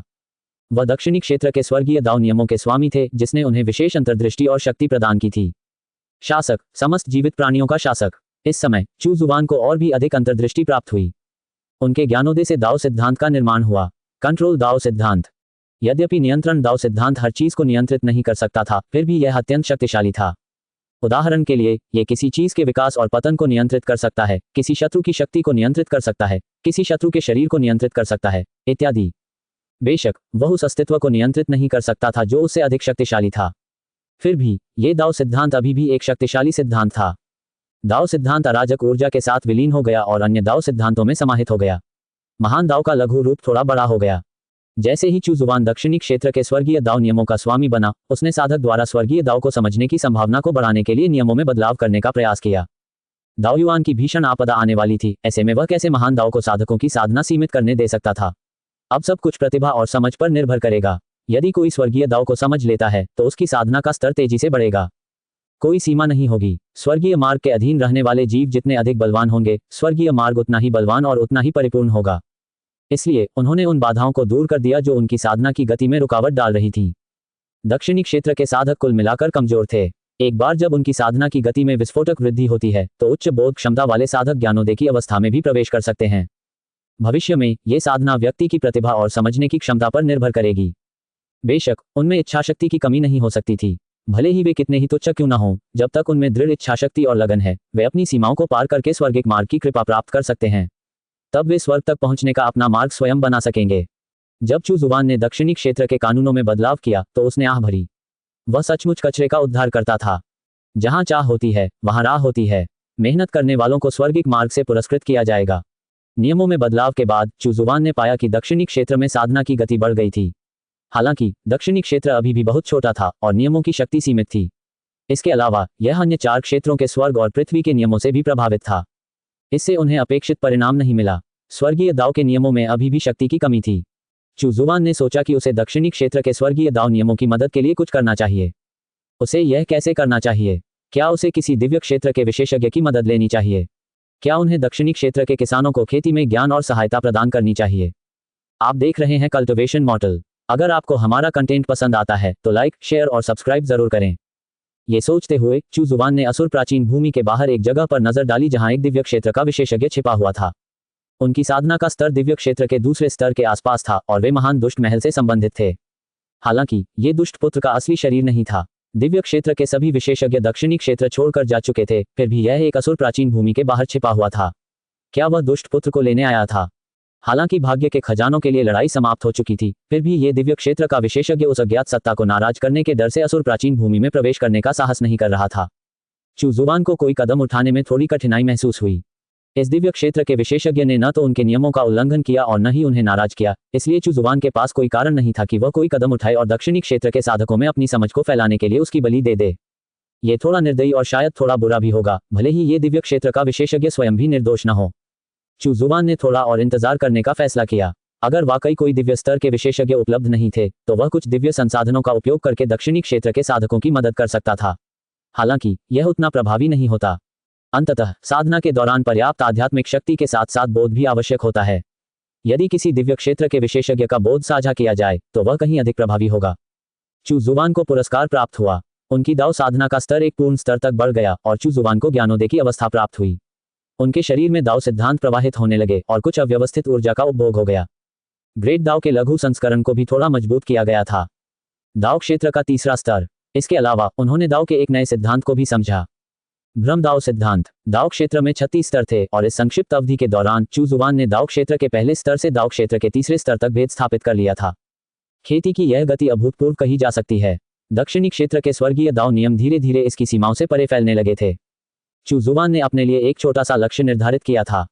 10 वर्षों के भीतर महान दाओयुआन आपदा शुरू होने से पहले वह उत्तरी क्षेत्र में स्वर्गीय दाव के नियमों को लागू करवा लेगा। स्वर्गीय दाव ताबीज उत्तरी क्षेत्र के 5 भाग्य रत्नों के साथ विलीन हो गया था, जो इसे यह उपलब्धि हासिल करने में मदद करेगा।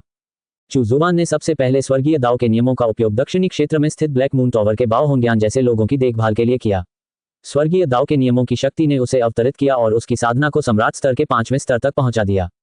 वह बिना किसी परेशानी के अपनी साधना के स्तर को कई गुना बढ़ाने में सक्षम थी, जो कि स्वर्गीय दाव नियमों के गुरु की ओर से एक वरदान था। हालांकि इसके लिए स्वर्गीय दाव नियमों की शक्ति का उपभोग आवश्यक था, इसलिए इसका बड़े पैमाने पर उपयोग नहीं किया जा सकता था। अन्यथा इससे स्वर्गीय दाव के नियमों के भीतर आसानी से अव्यवस्था उत्पन्न हो जाएगी। क्योंकि वे कानून थे, इसलिए स्वाभाविक रूप से उन्हें कुछ सिद्धांतों के अनुसार ही काम करना पड़ता था। इसके अलावा चू जुवान स्वर्गीय दाव नियमों के माध्यम से दक्षिणी क्षेत्र में किसी भी जीवित प्राणी को सीधे अपनी आवाज प्रसारित कर सकता था। दक्षिणी क्षेत्र में कहीं एक अधेड़ उम्र का आदमी पालथी मारकर बैठा था और उसके चेहरे पर संघर्ष के भाव थे। दक्षिणी क्षेत्र के स्वर्ग और पृथ्वी के नियमों की बहाली के बाद सम्राट स्तर तक पहुंचने वाला वह पहला साधक था। स्वाभाविक रूप से ये कुछ हद तक भाग्य के कारण हुआ था। हालांकि अपनी पृष्ठभूमि और साधना तकनीक के अभाव के कारण वह खोया हुआ महसूस कर रहा था। उसे एक कठिन विकल्प चुनना था कि वह बाहरी क्षेत्रों की सेनाओं में शामिल हो या महानकिन राजवंश के अधीन सेवा में प्रवेश करे। बाहरी क्षेत्रों की शक्तियों से निपटने का तरीका काफी अच्छा प्रतीत होता था। वर्तमान में महानकिन राजवंश की तुलना बाहरी क्षेत्रों की प्रमुख शक्तियों से नहीं की जा सकती थी। फिर भी वह दक्षिणी क्षेत्र का मूल निवासी था और अपने वतन के प्रति उसके मन में स्नेह था। इस क्षण उन्हें अचानक एहसास हुआ कि कानूनों के प्रति उनकी समझ में तत्काल वृद्धि हुई है। उनकी साधना, जो मूल रूप से सम्राट स्तर के पहले स्तर पर अटकी हुई थी, अचानक सम्राट स्तर के दूसरे स्तर तक पहुंच गई। कितना शानदार अवसर है! वह व्यक्ति बेहद आश्चर्यचकित था। अचानक उसके दिल में एक आवाज गूंज उठी, जिसने उसे बताया कि उसका अवसर महानकिन राजवंश के भीतर ही निहित है।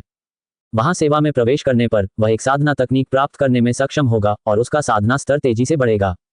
बिना किसी झिझक के उस व्यक्ति ने उस आवाज पर ध्यान दिया। दक्षिणी क्षेत्र के किसानों ने अचानक महसूस किया कि हाल ही में उनकी खेती काफी आसान हो गई है। जिन बाधाओं का वे लंबे समय से सामना कर रहे थे, वे अचानक गायब हो गई थीं। कितना सुखद आश्चर्य! जब ये खबर फैली तो अनगिनत किसानों ने यह मान लिया कि दक्षिणी क्षेत्र के कानून बहाल हो गए हैं, जो सौभाग्य के आगमन का संकेत है।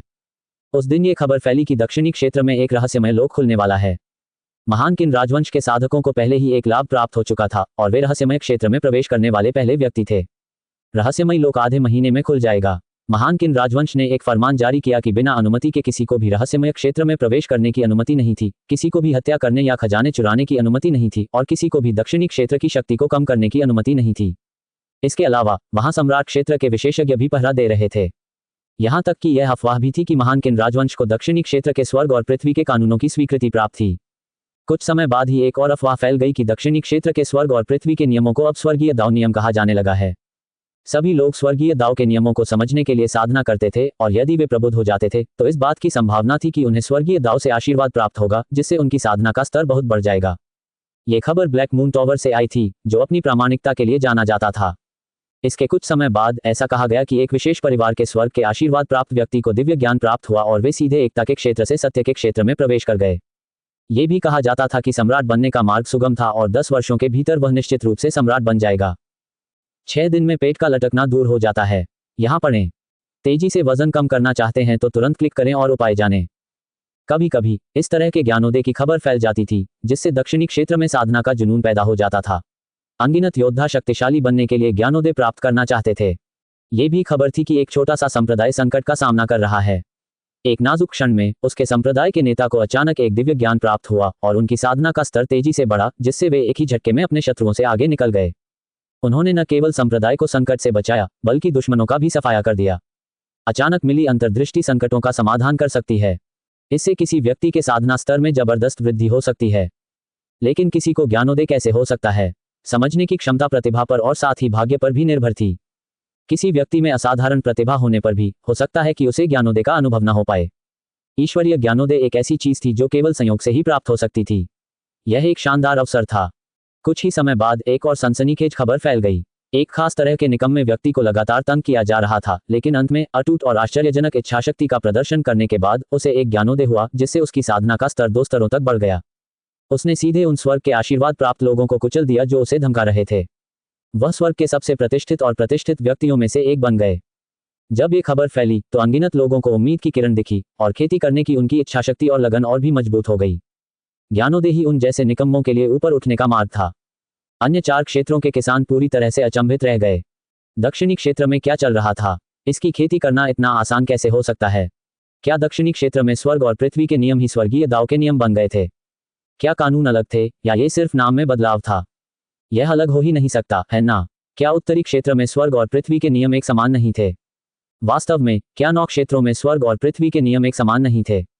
दक्षिणी क्षेत्र किस प्रकार विशेष हो सकता है? ऐसा इसलिए हुआ होगा क्योंकि दक्षिणी क्षेत्र में स्वर्ग और पृथ्वी के नियम बहाल हो गए थे और इसी वजह से ऐसी घटना घटी थी। इसीलिए इसकी खेती करना इतना आसान था। ऐसा होना ही था। उस स्थिति में स्थिति जल्द ही सामान्य हो जाएगी। दक्षिणी क्षेत्र में खेती का जबरदस्त जुनून सवार हो गया। हर कोई आध्यात्मिक ज्ञान प्राप्त करना चाहता था। हर कोई जानता था कि आध्यात्मिक ज्ञान एक महान अवसर होता है। ये कचरे के टुकड़ों के उठने का मौका था। ये संकट का समाधान करने का एक तरीका था। उदाहरण के लिए, एक व्यक्ति जिसका कोई पीछा कर रहा था, उसे अचानक एक ज्ञानोदय हुआ और फिर उसने पलटकर अपने दुश्मन को मार डाला। दक्षिणी क्षेत्र में रहस्यमय क्षेत्र के खुलने और महान किन राजवंश द्वारा सम्राट स्तर और उससे ऊपर की साधना पद्धतियों के प्रसार के साथ दक्षिणी क्षेत्र के साधकों की शक्ति तेजी से बढ़ रही थी। इसके कुछ ही समय बाद ब्लैक मून टॉवर ने गुप्त नियमावली की एक श्रृंखला जारी की। ज्ञानोदय की संभावना कैसे बढ़ाएं? ज्ञानोदय का महत्व, स्वर्गीय दाव नियमों के साथ घनिष्ठ संपर्क। स्वर्गीय दाव नियमों के गुरु आम लोगों से प्रेम करते हैं। स्वर्गीय दाव नियमों के गुरु प्रत्येक गुप्त नियमावली पर एक विशेष चिन्ह होता था जो अद्वितीय होता था और जिसकी नकल नहीं की जा सकती थी।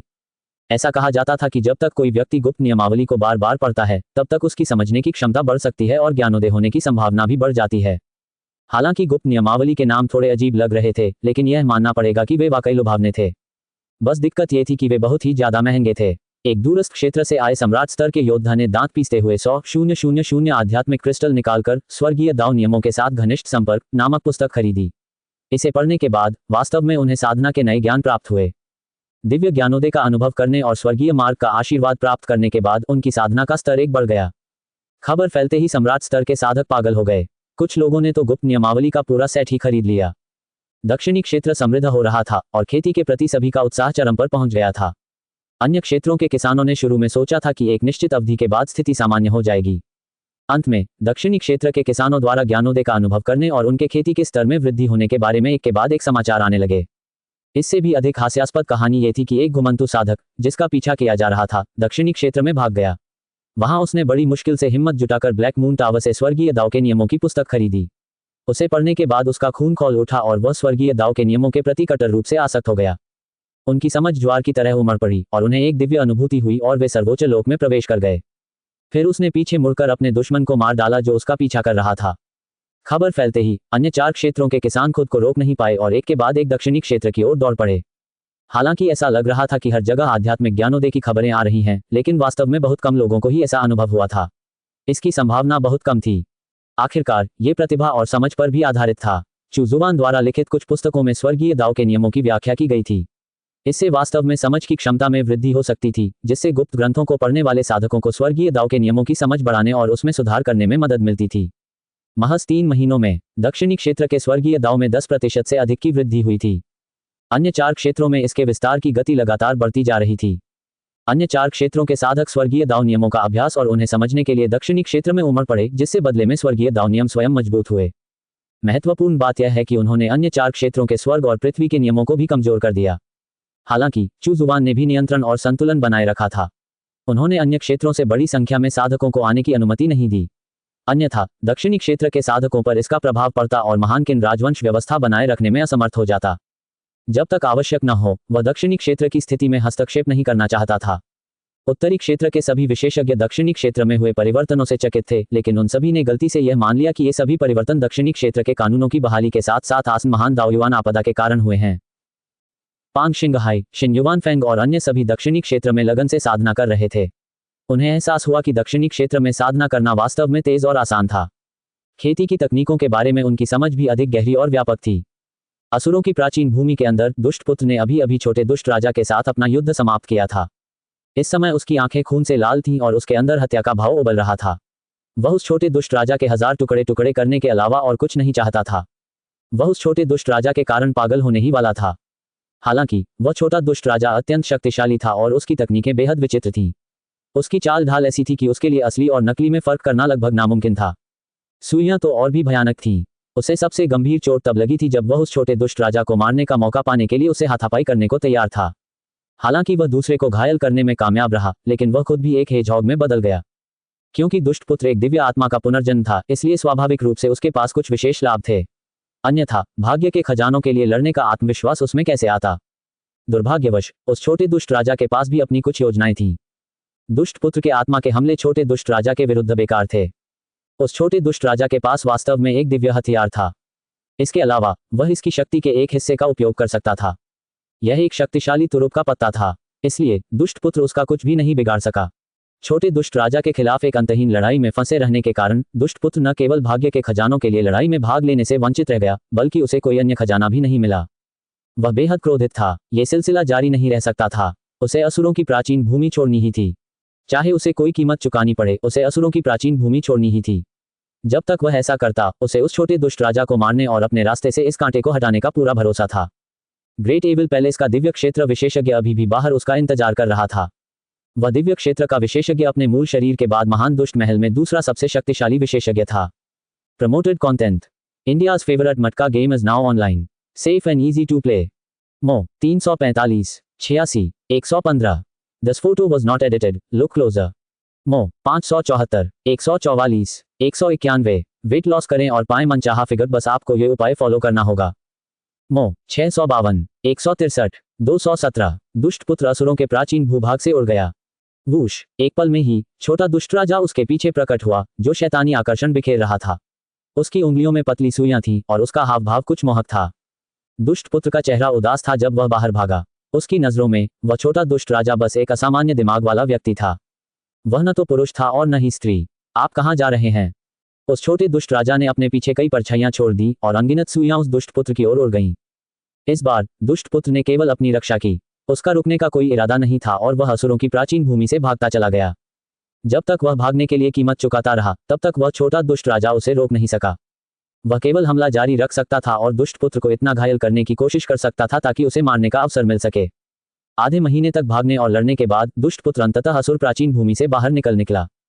भागो मत, वह छोटा दुष्ट राजा उसके पीछे भागा।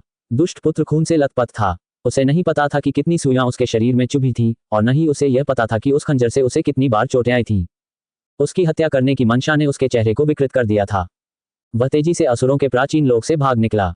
1000 मील दूर भागने के बाद ही उसने निर्मम स्वर में कहा, उसे मार डालो। दूर से एक आभा प्रकट हुई और एक उंगली ने उस छोटे दुष्ट राजा की ओर इशारा किया। महान दुष्ट महल का दिव्य क्षेत्र विशेषज्ञ। छोटे शी-किंग के चेहरे का भाव एकदम बदल गया और उसने भागने की कोशिश की। हालांकि उसका शरीर बिल्कुल भी हिल नहीं पा रहा था। ताकत का अंतर बहुत ज्यादा था। उस नन्हे दुष्ट राजा ने अपने पूरे शरीर में व्याप्त आध्यात्मिक शक्ति का उबाल मारते हुए अपनी पूरी ताकत से बेड़ियों से मुक्त होने का प्रयास किया। हालांकि उसने जितना भी संघर्ष किया, वह व्यर्थ रहा। उसकी आंखें खून की तरह लाल थीं और अनिच्छा से भरी हुई थीं। उसके मन में जो आखिरी चीज उभरी, वह न तो दुष्ट राजा की छवि थी, न ही दुष्ट पुत्र के प्रति उसकी घृणा, बल्कि वह सुंदर आकृति थी। डार्लिंग, मैं अब तुम्हारी रक्षा नहीं कर सकता। उस उंगली की गति तेज नहीं थी, मानो वह जानबूझकर उस छोटे दुष्ट राजा को निराशा का अनुभव कराना चाह रही हो। दुष्ट पुत्र रुका नहीं और भागता रहा। महान दुष्ट महल के स्वर्ग क्षेत्र के विशेषज्ञों ने उसकी रक्षा की, उसे दक्षिणी क्षेत्र से बाहर निकाला, उत्तरी क्षेत्र से बाहर निकाला और अराजकता क्षेत्र में स्थित महान दुष्ट महल में वापस ले गए। जैसे ही वह छोटा दुष्ट राजा निराशा में डूबने ही वाला था, तभी आकाश से बिजली गिरी और जंजीरों में बदल गई। ऐसा लगा मानो स्वर्ग से दंड उतर आया हो। दक्षिणी क्षेत्र के किसान अपनी खेती की गति से बहुत संतुष्ट थे, जो पहले की तुलना में 3 गुना से अधिक तेज थी। इसके अलावा सम्राट बनने का मार्ग अब खुल चुका था। साधना करते समय वे आशा और प्रेरणा से परिपूर्ण थे। वे निरंतर दिव्य दाव के नियमों को समझने का प्रयास करते थे और उसके आशीर्वाद के लिए आभारी थे। हालांकि चू जुबान थोड़ी परेशान थी। दक्षिणी क्षेत्र के किसानों की प्रगति की गति अभी भी उनकी पसंद के अनुरूप बहुत धीमी थी। ये बात विशेष रूप से सम्राट स्तर तक पहुंचने के लिए आवश्यक समझ के संदर्भ में सच थी। साधकों में अभी भी इसकी कमी थी। परिणामस्वरूप वे सम्राट स्तर तक शीघ्रता से नहीं पहुंच सकते थे और कम समय में सम्राट स्तर के साधकों का एक समूह तैयार करने का कोई तरीका नहीं था। वह अपनी निगाहें महान दुष्ट महल के दिव्य क्षेत्र के विशेषज्ञ की ओर मोड़ने से खुद को रोक नहीं सका। क्या उसे कोई कदम उठाना चाहिए और स्वर्गीय दाव नियमों की बेहतरी और दक्षिणी क्षेत्र के साधकों की साधना के लिए उसका बलिदान कर देना चाहिए? हालांकि भले ही दूसरा पक्ष एक दुष्ट साधक था, लेकिन उसने अंततः चू जुबान को नाराज नहीं किया था। ऐसे में यूं ही कोई कदम उठाना उचित नहीं होगा। चू जुबान ने आह भरी। उसका दिल अभी भी बहुत कोमल था। वह दूसरों को नाराज न करने के प्रति बहुत सतर्क रहता था, बशर्ते वे उसे नाराज न करें। अप्रत्याशित रूप से जब छोटा दुष्ट राजा दुष्ट पुत्र का पीछा करने के लिए असुर प्राचीन भूमि से बाहर निकला, तो उस दिव्य क्षेत्र के विशेषज्ञ ने छोटे दुष्ट राजा के खिलाफ एक चाल चली। यह उनकी सत्ता के लिए एक चुनौती थी। चाहे कुछ भी हो जाए, उस छोटे दुष्ट राजा को अपने द्वारा स्थापित भाग्यशाली रहस्यमय क्षेत्र में ऊपर उठने का अवसर मिल गया था और उसे अपने ही संप्रदाय का सदस्य माना जा सकता था। इसी कारण उसने अपना तीसरा पैर भी काट दिया था। यदि उसे दिव्य क्षेत्र के इस विशेषज्ञ द्वारा धमकाया जाता और उसके सामने ही मार डाला जाता, तो वह अपनी सारी गरिमा खो देता। चू जुबान का दिल खुशी से भर गया। आखिरकार उसे कुछ करने का बहाना मिल गया था। उद्धरण चिन्ह। एक ही विचार से स्वर्गीय दाव के नियम बिजली की जंजीरों में बदल गए और नीचे उतर आए। चूंकि दूसरा पक्ष उस छोटे दुष्ट राजा को निराशा का अनुभव कराना चाहता था, इसलिए स्वर्ग के स्वामी के रूप में वह भी दूसरे पक्ष को निराशा का अनुभव कराएगा। महान दुष्ट महल के दिव्य क्षेत्र के विशेषज्ञ की आंखें सदमे से भर उठीं। उन्हें एहसास हुआ कि वे नियमों की शक्ति द्वारा कैद कर लिए गए हैं और वे न तो भाग सकते हैं और न ही हिल-डुल सकते हैं। उनकी दैवीय शक्ति का विस्फोट जारी रहा, लेकिन फिर भी वे कैद से मुक्त नहीं हो सके। ये कैसे संभव हुआ? वह दिव्य क्षेत्र के विशेषज्ञ थे। वह स्वर्ग और पृथ्वी के नियमों से आधा कदम बाहर निकल चुका था, फिर भी वास्तव में वह स्वर्ग और पृथ्वी के नियमों से ही बंधा हुआ था। इसके अलावा दक्षिणी क्षेत्र में स्वर्ग और पृथ्वी के नियमों की शक्ति शुरू से ही कमजोर थी, इसलिए उनके लिए उसे प्रतिबंधित करना असंभव होना चाहिए था। आखिर चल क्या रहा था? तब उसे एहसास हुआ कि स्वर्ग और पृथ्वी के वे नियम जो उसे प्रतिबंधित कर रहे थे, उन नियमों से कुछ भिन्न थे जिन्हें उसने समझा था।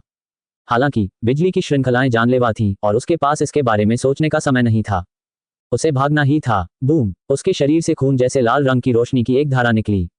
वह लगातार छटपटाता रहा, लेकिन हिलने डुलने में पूरी तरह असमर्थ था। बिजली की कड़ियों से सरसराहट की आवाजें निकल रही थीं और उनका शरीर लगातार पिघलता जा रहा था। दुष्ट पुत्र की निगाहें सदमे से भरी हुई थीं।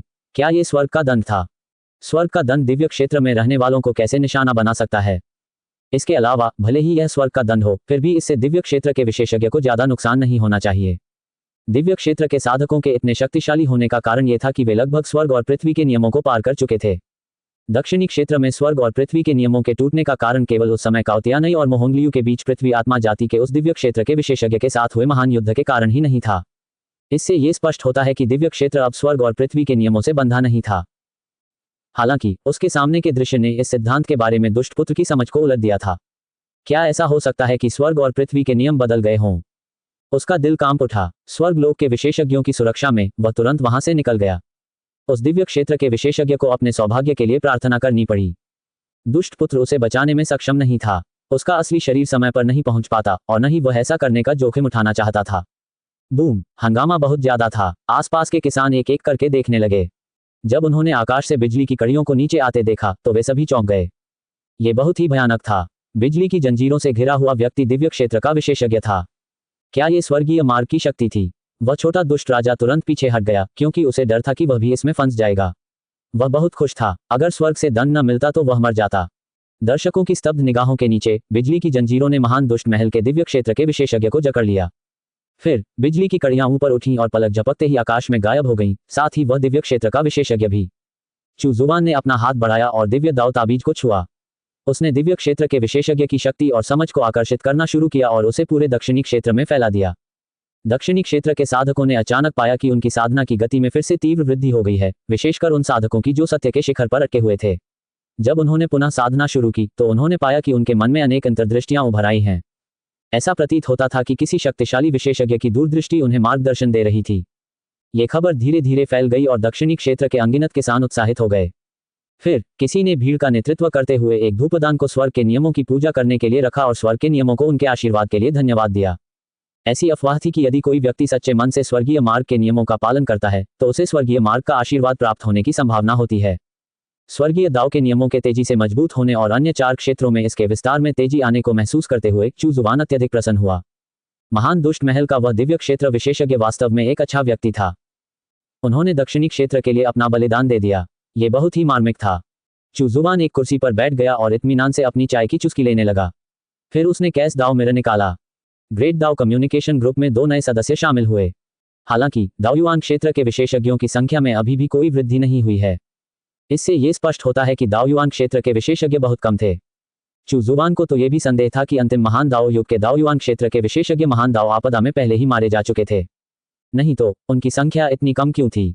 उसका फर्जी अकाउंट शुआइब पोटियन शुरुआत में बहुत सक्रिय था, लेकिन अब धीरे धीरे उसकी सक्रियता कम होती जा रही थी। आखिरकार उसे अपने अधिकांश सवालों के जवाब पहले ही मिल चुके थे। हालांकि वह कभी कभी समूह में जोश भरने और माहौल को गरमाने के लिए बाहर आ जाता था। उदाहरण के लिए ट्रोल मोतू को उत्तेजित करने के लिए। ओरिजिन दाव क्रिस्टल में अभी भी अपग्रेड होने के कोई संकेत नहीं दिख रहे थे। उत्पत्ति दाव क्रिस्टल के माध्यम से महान दाव तक यात्रा करने में उसे अभी भी काफी समय लगेगा। उसने दाव क्षेत्र के विशेषज्ञों की खोज के लिए अपनी आध्यात्मिक शक्ति को कैस दाव मिरर में समाहित किया। सुई घूमी और अचानक रुक गई। एक छवि प्रक्षेपण दिखाई दिया। छवि प्रक्षेपण में एक नीला बार ड्रैगन बादलों में कुंडली मारकर बैठा हुआ था। उसकी आंखें बंद थी मानो वह सो रहा हो। एजियोर फ्लड ड्रैगन। चू जुबान चौंक गया। एजियोर फ्लड ड्रैगन राक्षस जाति के वर्तमान अधिपति में से एक था और यह राक्षस जाति का एक शाही कबीला भी बन चुका था। आखिरकार एजियोर फ्लड ड्रैगन कबीले में ड्रैगन वंश का अंश तो था ही। राक्षस जाति की यह कभी प्रभुत्वशाली जनजाति 8वें महान दाव युग के अंत में ही लुप्त हो गई थी। अब नीले बार ड्रैगन जनजाति और स्वर्गीय बाघ जनजाति राक्षस जाति के प्रमुख शासकों में से एक बन गई थी। इनमें से एजियोर फ्लड ड्रैगन जनजाति सबसे शक्तिशाली थी और उन्हें हमेशा से राक्षस जाति के बीच शाही माना जाता रहा है। छवि प्रक्षेपण में दिखाई देने वाला नीला बार ड्रैगन बादलों में कुंडली मारकर बैठा था। जैसे ही वह सांस लेता था वह दाव आभा की लहरें उत्सर्जित करता था। दाओयुआन क्षेत्र। अंततः उन्हें एक और दाओयुआन क्षेत्र का विशेषज्ञ मिल गया था और यह राक्षसी जाति से था। इस प्रकार अंततः समूह में 9 क्षेत्रों के 3 अधिपति मानव, दानव और राक्षस से दाओयुआन क्षेत्र के प्रतिनिधि होंगे। कैस दाव मिरर पर दूसरे पक्ष की जानकारी प्रदर्शित की गई थी। दाओयुआन क्षेत्र का उड़ने वाला बार ड्रैगन राजा राक्षस जाति नीला बार ड्रैगन जनजाति से है। चू जुबान ने उसे सीधे ग्रेट दाव कम्युनिकेशन ग्रुप में शामिल कर लिया, लेकिन सोआरिंग फ्लड ड्रैगन किंग का अभिवादन नहीं किया। केवल इसी तरह वह अपनी शक्ति का प्रदर्शन कर सकता था। उसे दाओयुआन क्षेत्र के इन विशेषज्ञों को यह विश्वास दिलाना था कि वह उनसे अधिक शक्तिशाली है और वह एक बहुत बड़ा आदमी है। जब चू जुबान ने सोआरिंग फ्लड ड्रैगन किंग को ग्रेट दाव कम्युनिकेशन ग्रुप में स्थानांतरित किया तो सोआरिंग फ्लड ड्रैगन किंग की आंखें अचानक खुल गईं और उसकी आभा फूट पड़ी। कौन? सोआरिंग फ्लड ड्रैगन किंग हैरान रह गया। किसी ने दरअसल उसकी आभा का एक अंश अवशोषित कर लिया था और उसे एक रहस्यमय वस्तु से जोड़ दिया था। यह व्यक्ति निश्चित रूप से उससे कहीं अधिक बलवान था। क्या सचमुच इस दुनिया में ऐसा कोई खौफनाक विशेषज्ञ मौजूद था? इसके बाद चू जुबान ने ग्रुप चैट में सोआरिंग फ्लड ड्रैगन किंग का परिचय कराया। स्वयं दाववादी शक्तिशाली बार ड्रैगन राजा, आपका स्वागत है। इस समूह में शामिल होना भाग्य की बात है। मोतू सबसे पहले प्रकट हुआ। अरे, क्या ये वही बेशर्म हरा सांप है? शुरुआती सदमे से उबरने के बाद सोआरिंग फ्लड ड्रैगन किंग को जल्दी ही समझ आ गया कि यह ग्रुप चैट किस बारे में थी। फिर उसने एक परिचित को आते देखा। मोतू। वह बेहद क्रोधित था। कमीने मोतू, क्या तुम मेरा अपमान कर रहे हो? हाँ, मैं ही हूँ, तुम बेशर्म सांप। कमीने मोतू, क्या तुम पिटना चाहते हो? आप हमारी कंटेंट कॉपी साइट पर पढ़ रहे हैं। कृपया हमें सपोर्ट करने के लिए इस लिंक URL को कॉपी करके सर्च करें। जैसे ही सोआरिंग फ्लड ड्रैगन किंग समूह में दाखिल हुआ उसने मोतू से बहस करना शुरू कर दिया। बिल्कुल सही, मोतू एक ट्रोल था। मेरे प्रिय दाववादी शक्तिशाली बार ड्रैगन राजा, मोतू के साथ परेशान होने की कोई आवश्यकता नहीं है। रोक्सियन प्रकट हुई। उसे मोतू सबसे ज्यादा नापसंद था। जैसे ही वह अपना मुंह खोलती वह उसका अपमान करता। यह सरासर घृणास्पद था। रोक्सियन, वो छोटी बच्ची। रोक्सियन का चेहरा पल भर में काला पड़ गया। ये बार का अजगर भी बेहद घृणित था। होंग युवानचू भी मौजूद हैं, है ना? ये तो आश्चर्यजनक है। उड़ते हुए बार के ड्रैगन राजा ने आश्चर्य से अपनी जीभ चटकाई। फिर उसने शू यांग को देखा। क्या ये शू यांग नहीं है? वह छोटा सा निकम्मा। वह सचमुच किसी काम का नहीं है। उसने अभी तक अपना दावपत नहीं खोला है। #%। शू यांग ने जोर से गाली दी। पूरे समूह में सबसे ज्यादा आहत वही था। वह होंग युवानचू की ही पीढ़ी का था, लेकिन उनमें से वही इकलौता था जिसने अभी तक अपना दाव मार्ग नहीं खोला था। सोआरिंग फ्लड ड्रैगन किंग समूह के नेता चू जुबान से बहुत सावधान था। साधारण अभिवादन के बाद उसने मोतू से बहस शुरू कर दी। वह समय समय पर शू यांग का मजाक भी उड़ाता था। इससे शू यांग इतना क्रोधित हो गया कि वह भी लड़ाई में शामिल हो गया। देखते ही देखते समूह के तीनों लोग आपस में बहस करने लगे। यह एक जीवंत दृश्य था। दाव क्षेत्र के अन्य साधकों ने कुछ भी कहने की हिम्मत नहीं की। अगर बड़े लोग आपस में बहस कर रहे होते तो वे बस तमाशा देखते रहते। वे बेवजह दखल देने की हिम्मत नहीं करते थे। फिर हुआंग लॉन्ग प्रकट हुआ। एजियोर फ्लड ड्रैगन, लगता है तुम्हारा मुझसे कोई संबंध है। मैं जेड टाइम ड्रैगन हूँ। हुआंग लॉन्ग की बातें सुनकर चू जुबान को अचानक कुछ याद आया। 9 क्षेत्रों में ड्रैगन थे। क्या हुआंग लॉन्ग उनमें से एक नहीं था? जेड टाइम ड्रैगन भी एक ड्रैगन था। फर्क सिर्फ इतना था कि यह दूसरे ड्रैगनों से अलग हो सकता था। आखिर यह महान दाव का प्राणी था। इसके अलावा यह अपनी तरह का इकलौता जीव था। क्या यही कारण था कि इसे ड्रैगन जनजाति का सदस्य नहीं माना जाता था? नीले ड्रैगन जनजाति में ड्रैगन जाति के रक्त का अंश मौजूद है। साथ ही दाववादी हुआंग लॉन्ग, यद्यपि आप महान दाव के अनुयायी हैं, फिर भी आपको ड्रैगन ही माना जाता है। सटीक रूप से कहें तो आपको नीले ड्रैगन जनजाति का पूर्वज माना जाता है। जैसे ही चू जुबान ने अपना मुंह खोला, होंग युवानचू ने उत्सुकता से पूछा, साथ ही दाववादी चू, ड्रैगन जनजाति कौन सी जनजाति है? मैंने इसके बारे में पहले कभी क्यों नहीं सुना? अंतिम महान दाव युग के दौरान ड्रैगन जनजाति 9 क्षेत्रों से गायब हो गई थी, इसलिए यह स्वाभाविक था कि होंग युवानचू को इसके बारे में पता नहीं था। वर्तमान महान दाव युग के 9 क्षेत्रों में ड्रैगन जनजाति के बारे में किंवदंतियां भी अब मौजूद नहीं हैं। यहां तक कि राक्षसी जाति के पास भी शायद ऐसे रिकॉर्ड या यादें नहीं थीं। यदि एजो ड्रैगन जनजाति में ड्रैगन जनजाति के रक्त का थोड़ा सा अंश भी था, तो संभवतः वे ड्रैगन जनजाति से अनभिज्ञ थे। आशा के अनुसार सोआरिंग फ्लड ड्रैगन किंग ने क्रोधित होकर कहा, हमारी एजो ड्रैगन जनजाति जन्म से ही कुलीन है। भला हम में ड्रैगन जनजाति के वंश का अंश कैसे हो सकता है? मैंने तो उस ड्रैगन जनजाति के बारे में कभी सुना भी नहीं, ये तो दूर की बात है कि हमारा वंश उनका हिस्सा है। अगर वह ये बात स्वीकार कर लेता, तो क्या उसे हुआंग लॉन्ग के सामने सिर झुकाने के लिए मजबूर नहीं होना पड़ता? पिछली महान दाव युग के दौरान ड्रैगन जनजाति 9 क्षेत्रों से गायब हो गई थी। स्वाभाविक रूप से आप उनके बारे में नहीं जानते होंगे। चू जुबान उस पर क्रोधित नहीं हुई और उसने बस मामले को स्पष्ट कर दिया। वह ये दिखाना चाहता था कि वह बहुत बड़ा आदमी है।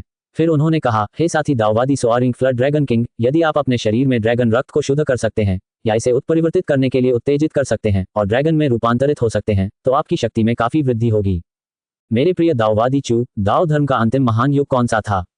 होंग युवानचू ने मुख्य बिंदु को समझ लिया। यह एक बड़ा रहस्य हो सकता है। उनका अनुमान बिल्कुल सही था। साथ ही दाववादी चू एक प्राचीन हस्ती थे। पूर्व महान दाव युग के बारे में जिज्ञासावश सोआरिंग फ्लड ड्रैगन किंग ने चू जुबान के शब्दों का तुरंत खंडन नहीं किया। इसके बजाय उन्होंने चुपचाप उत्तर की प्रतीक्षा की। चू जुबान ने सीधे जवाब नहीं दिया। इसके बजाय उन्होंने पूछा, साथी दाववादियों, क्या आप जानते हैं कि यह वर्तमान में कौन सा दावयुआन है? होंग युवानचू और अन्य लोग स्तब्ध रह गए। वे लगभग 2 दावयुआन से यहाँ मौजूद थे, लेकिन उन्होंने कभी यह नहीं सोचा था कि अब कौन सा दावयुआन है। कृपया हमें ज्ञान प्रदान करें, दाववादी भाई चू, होंग युवानचू ने आदरपूर्वक कहा। चू जुबान ने अभी भी सीधे जवाब नहीं दिया। इसके बजाय उन्होंने कहा, दावयुआन की महान आपदा तो बस एक छोटी सी आपदा है। साथ ही दाववादियों, इस पर ज्यादा ध्यान देने की जरूरत नहीं है। हालांकि इसके बाद आने वाली बड़ी आपदा के लिए तैयार रहें। होंग युवानचू और बाकी लोग चौंक गए। क्या कोई और बड़ी आपदा आने वाली है? क्या कोई ऐसा व्यक्ति है जो दावयुआन क्षेत्र के विशेषज्ञों के लिए खतरा बन सकता है? साथ ही दाववादी चू, क्या हम दावयुआन क्षेत्र के साधकों को भी इस महान आपदा का सामना करना पड़ेगा? अभी समय सही नहीं है। साथ ही दाववादियों, कुछ तैयारियां कर लीजिए। इतना कहकर चू जुबान चुपके से वहां से चली गई। अनुमान लगाने की पूरी कोशिश करो। दावयुआन क्षेत्र के ये विशेषज्ञ निश्चित रूप से हिल जाएंगे और महान दावयुआन आपदा पर ध्यान नहीं देंगे। होंग युवानचू और बाकी लोगों के दिल कांप उठे।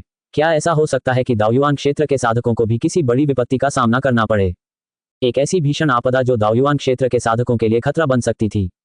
ये किस प्रकार की भीषण आपदा होगी? वे थोड़े निराश महसूस कर रहे थे। उन्होंने अपने दाव मार्ग खोल लिए थे, फिर भी वे अमर नहीं थे। उन्हें चू जुबान की बातों पर कोई संदेह नहीं था। आखिरकार उनके मन में चू जुबान एक प्राचीन हस्ती थे। उन्होंने अपना दाव मार्ग उनसे बहुत पहले ही खोल लिया था। हुआंग लॉन्ग ने मन ही मन बुदबुदाया, जिस महान आपदा का जिक्र साथी दाववादी चू ने किया है, वह महान दाव आपदा ही होनी चाहिए, है ना? इसी विचार को ध्यान में रखते हुए हुआंग लॉन्ग बोलने के लिए आगे आया। बेशक उसने होंग युवानचू और दूसरों को यह बात नहीं बताई।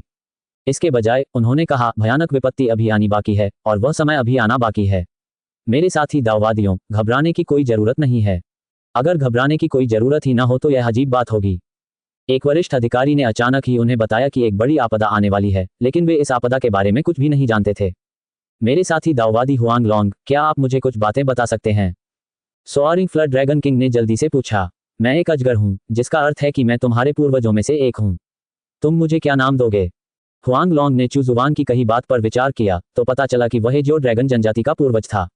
ऐसे में सोआरिंग फ्लड ड्रैगन किंग उन्हें फेलो दाओइस्ट कैसे कह सकता है? हाँ, बिल्कुल सही, बेशर्म सांप। तू हुआंग लॉन्ग को साथी दाववादी कैसे कह सकता है? तू बहुत ही अपमानजनक है। मोतू सबसे पहले हुआंग लॉन्ग का समर्थन करने के लिए आगे आया था। होंग युवानचू और अन्य लोगों ने भी बारी बारी से अपनी बात रखी। वे चाहते थे कि soaring flow dragon king Huang Long को अपना पूर्वज स्वीकार करे। इस भीषण आपदा की खबर प्राप्त करने के लिए होंग युवानचू और मोतू पहली बार एक साथ आए। किसी भी सूरत में उन्हें हुआंग लॉन्ग को अपना पूर्वज मानने की जरूरत नहीं थी। सोआरिंग फ्लड ड्रैगन किंग का चेहरा काला पड़ गया और वह चुप हो गया। क्या तुम चाहते हो कि मैं अपना रुतबा कम कर दूं? सपने में भी नहीं। छोड़ो इसे, वैसे भी अभी तक कोई बड़ी आपदा आई ही नहीं है, इसलिए फिलहाल इसका मुझ पर कोई असर नहीं पड़ेगा। फिर वह चुपके से चला गया। ग्रेट दाव में हुआंग लॉन्ग बेहद खुश होकर इधर उधर लौट रहा था। होंग युवानचू, मोतू और अन्य सभी ने सोआरिंग फ्लड ड्रैगन किंग की आलोचना करना शुरू कर दिया, उसे बेवफा और मूर्ख कहा। हुआंग लॉन्ग को अपना पूर्वज मानकर स्वीकार करने के बाद क्या विपत्ति से उबरना आसान नहीं होगा? डरने की क्या बात थी। सोआरिंग फ्लड ड्रैगन किंग गुस्से से पागल हो गया और तुरंत होंग युवानचू और ग्रुप चैट में मौजूद अन्य लोगों से बहस करने लगा। वह अकेले नहीं जीत सकता था, इसलिए उसने हुताई को बुलाया। राक्षस जाति का सदस्य होने के नाते वह हुताई जैसे राक्षस जाति के बुजुर्ग की मदद कैसे नहीं कर सकता था। इसके बाद मोतू ने बाकी लोगों को भी चुनौती दी। होंग युवानचू और अन्य लोगों ने भी एक दूसरे को चुनौती दी, जिससे ग्रुप चैट में अफरा तफरी मच गई। चू जुबान को यह देखकर सुकून मिला। उन्हें जितना हो सके बहस जारी रखनी चाहिए। जितनी ज्यादा बहस होगी, ओरिजिन दाओ क्रिस्टल उतनी ही तेजी से रूपांतरित और उन्नत होगा। संपर्क सेवा की शर्तें।